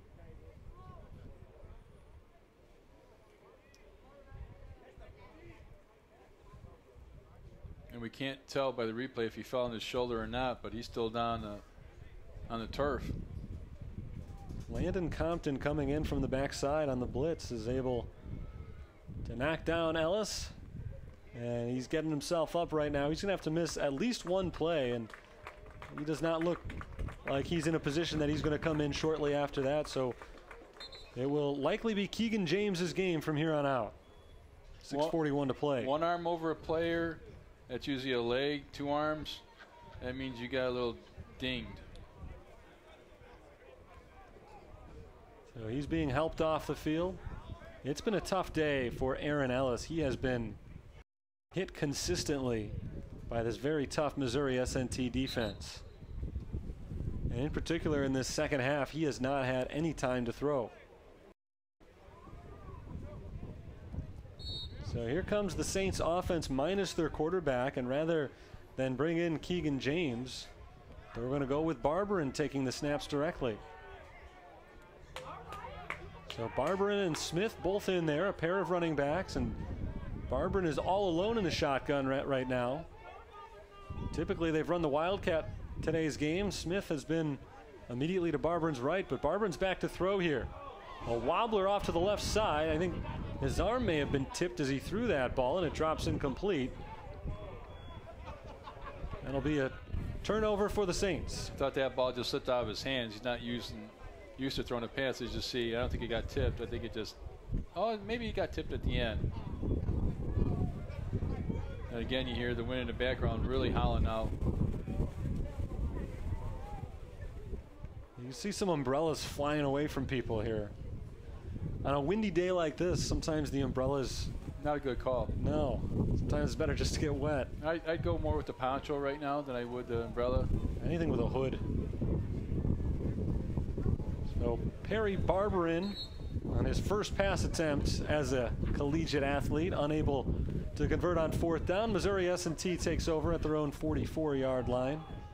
Up by 19. Jones gets the carry and it's brought down to the backfield. The ball loose.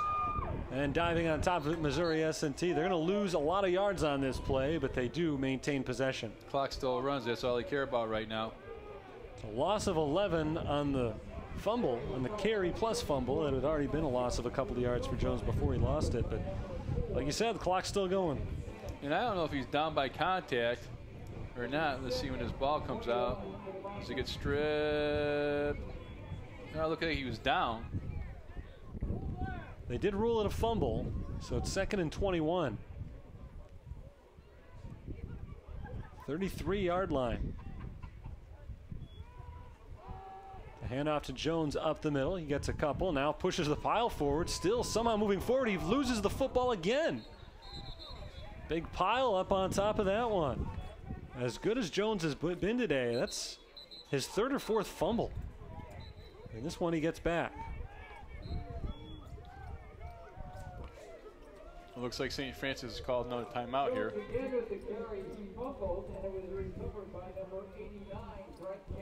He just keeps pushing this pile forward. And sometimes being able to stay on your feet longer is more harm than good, because if he had just gone down, there's no fumble on that play. But you can't fault the effort. You don't tell your running backs to quit, do you? You want to sit there and fight for the extra yardage. 49-30, 5:37 to play in the game. Timeout on the field, and the Saints were able to come up with their first victory of the year last week against St. Ambrose, and they were in good position today at halftime to make it 2 in a row. They had the 30-28 halftime lead, and the second half just has not gone their way. 3rd down and 13 coming up after a gain of 8 for Jones prior to the fumble.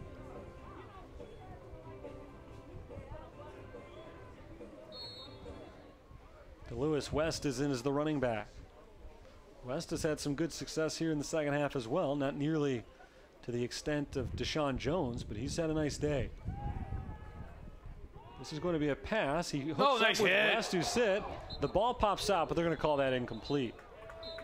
Pass from Brennan Sims into the game in place of Tyler Swart. Pops out of the hands of DeLewis West. And watch this blow. He reads the play real nice, comes up. Look at this. Run right through him. Ball comes up in the air. Nice job. That's Malik Thurman on the play. Setting up 4th down and long, and they're going to punt. And we'll see who St. Francis throws back at quarterback here.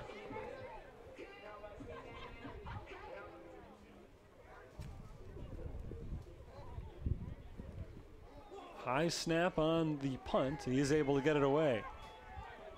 High spiraling kick. Lands at the 35 and pretty much dies right there. So the Saints will take over at their own 36-yard line. 5:22 to play in the game. Quarterback was knocked out on the last possession. Aaron Ellis was on the ground for a few minutes. Eventually, he was able to walk off to the sideline, and he is going to come back out and play right now. Harry Barberin, the running back, came in and took the snap on 4th down. But apparently Ellis is only going to miss one play. He's ready to continue. It's been a rough day for Ellis, though. Getting knocked around back there. Trying to remain unhit here on what is potentially the final St. Francis possession of the game. Handoff on 1st down to Smith. Gets about a yard. Handoff to number 26. And the thing you take out of this football game, if the score holds up, is that you played pretty much even Steven with them in the first half against a Division II football program right in the middle of your conference season. First half was certainly a moral victory for the Saints. Second half hasn't gone their way, as there's a deep pass to Jackson, and it drops into the hands of the defender. This is Chapman taking it the other way and pulled down by Ellis at the 20-yard line. Correction, Zach Galena on the interception there. Galena. The pass came up short and an easy pick. Well, he just threw it. I don't know if the ball slipped out of his hands. And he's helping him to come back inside, broke off the route a little bit, and that's just an easy pick. 4:41 to go in the game. And the Miners are going to try to put this thing away once and for all with one final score. It was Brennan Sims in at quarterback on the last play, the redshirt freshman backing up Tyler Swart with a 19-point lead. It's going to be Sims once again here. Deshaun West, though, the starting running back, is back in place of DeLewis West.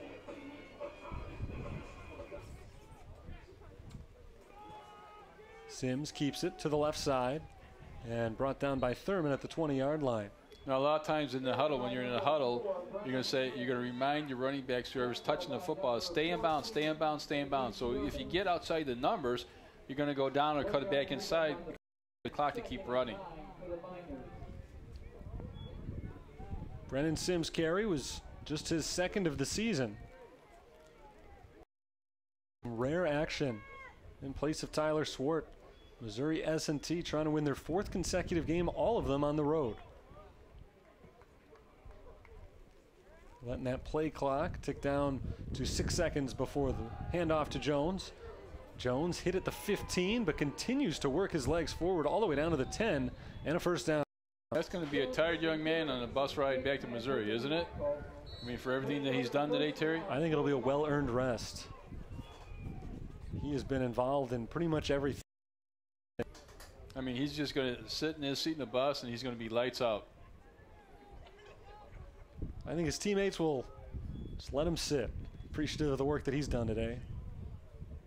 Career high in rushing yards, over 200 with 3 touchdowns.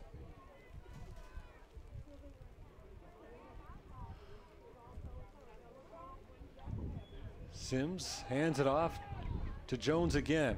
Racing to the outside. He is met at the 6-yard line and brought down after a pickup of about 4 yards. So late in the game, with a 3-possession lead, Jones still working hard, not giving an inch. And now he will be removed from the game. DeLewis West comes back in. But he just keeps the feet moving, and right now he's like, oh, that's it, I'm done. I'm all done. Wouldn't be surprised if he's on the sideline the rest of the day. With under 3 minutes to go in the game now, they might just give the rest of the carries to DeLewis West. 2nd down and goal. They're at the 7-yard line. And nothing doing on the give to West. 3rd down and goal coming up. 275 yards today for Deshaun Jones on 30 carries.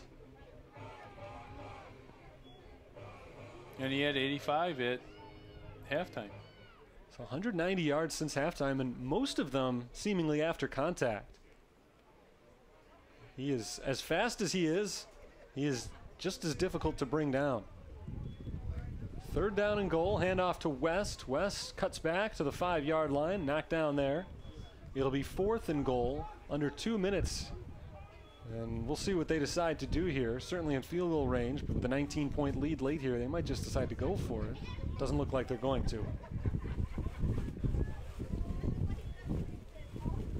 I mean, I don't even know if I try to field goal, but they're lining up for it. This would make it 52-30. Ben Styron, who is 7 of 9 on the season, will try this one from 22 yards out. It is on its way and through. 52-30 is our score. Missouri S&T has scored 23 unanswered points. Make that 24 unanswered points in the 2nd half.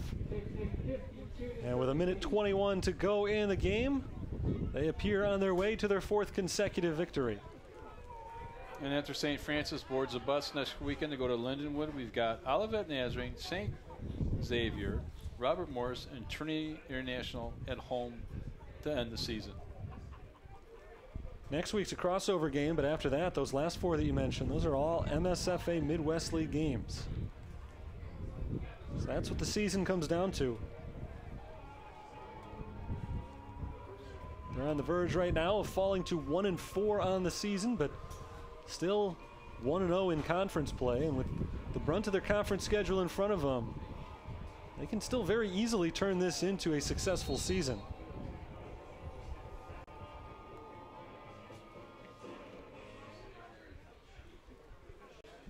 Here comes the kickoff. Right through the hands of Jarrell Williams, and he'll let it die in the end zone, where he'll pick it up and take an eat. So St. Francis out to the 25-yard line as they'll get one last shot at it here. 79 seconds remaining in the game. It was Aaron Ellis on the field on the last possession, and he'll be back out there once again here. And you just hope after you get this game over, you take your shower, you wake up in the morning that, you know, we don't have a lot of nicks and owies, you know, going into next week. I hope you came out of this game relatively healthy so you can play those last 4 conference games relatively healthy at this time of the year. This is Barberin on the carry, and Barberin's got nowhere to go. No gain on the first carry. Second down coming up. At halftime, I think the rushing statistics seem pretty similar. Saints didn't have anybody with the 85 yards that Jones had, but both Barberin and Smith were able to pick up 4 or 5 yards, it seemed, at a time. Here in the second half, Jones went off. Barberin and Smith's holes closed up entirely. That has probably been the biggest difference in the game. Barberin now does have a hole. Nice run. As he will work his way close to the first down marker, knocked down at the 35-yard line. You want to get out of here with a few positive plays, at least give you a good last memory of the game. It is a first down for Barberin. Clock runs inside of 30 seconds. Ellis from the shotgun. Takes the ball and hands it to Barberin. He is bottled up at the line. Brought down, and that may be the last play of the game. Looks like they will let it end right there. Our final score today, Missouri S&T 52, St. Francis 30. And a good fight for half of a football game today. The Saints were hanging in there, not only hanging in there, but through 30 minutes outplaying this NCAA Division II school, and it was not to be in the end. Missouri S&T really turned it on in the second half. But you take a look at the St. Francis schedule. Look who they open up with. Number 4, they played number 1. They've played Division II team, and they've hung with them for most part.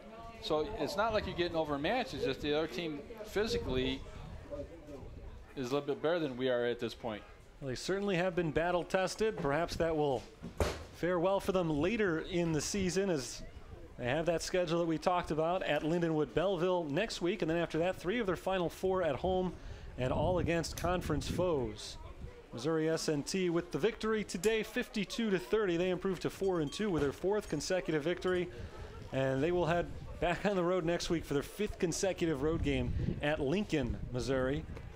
The Saints, with their loss, of course, fall to 1-4. And since this was not a conference game, it doesn't affect them too terribly in the standings. You'd like to see them come away with the victory, but all in all, not a bad performance, at least for half the game today for the Saints. We're not going to have an interview for you after the game today with the rain falling. We're going to let everybody just get out of there. But Lee, as we wrap things up today, really a nice performance in the first half today by Aaron Ellis, following up on his great game last week. And it seems like the Saints have plenty of positives to take out of this one. And there's stuff you can build.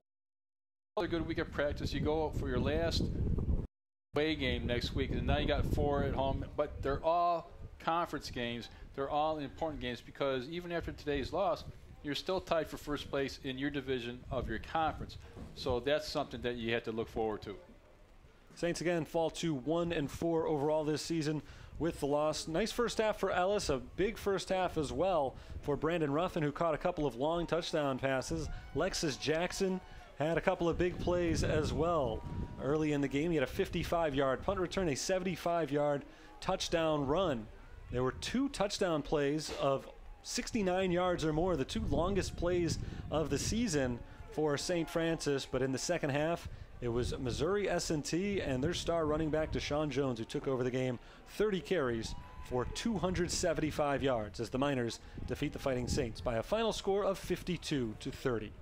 That's going to do it for our broadcast today. We thank everybody for tuning in and hope that you're back with us next time around. The next game for the Saints is next week at 12:30 start time at Lindenwood Belleville. The next home game 2 weeks from today, October 21st, against Olivet Nazarene. And just like today, that'll be a 1 o'clock p.m. start. But from windy and rainy Joliet Memorial Stadium. Time for us to say goodbye now for the whole crew here, and for Lee, my partner, I'm Terry, saying goodbye from St. Francis. Enjoy the rest of your Saturday.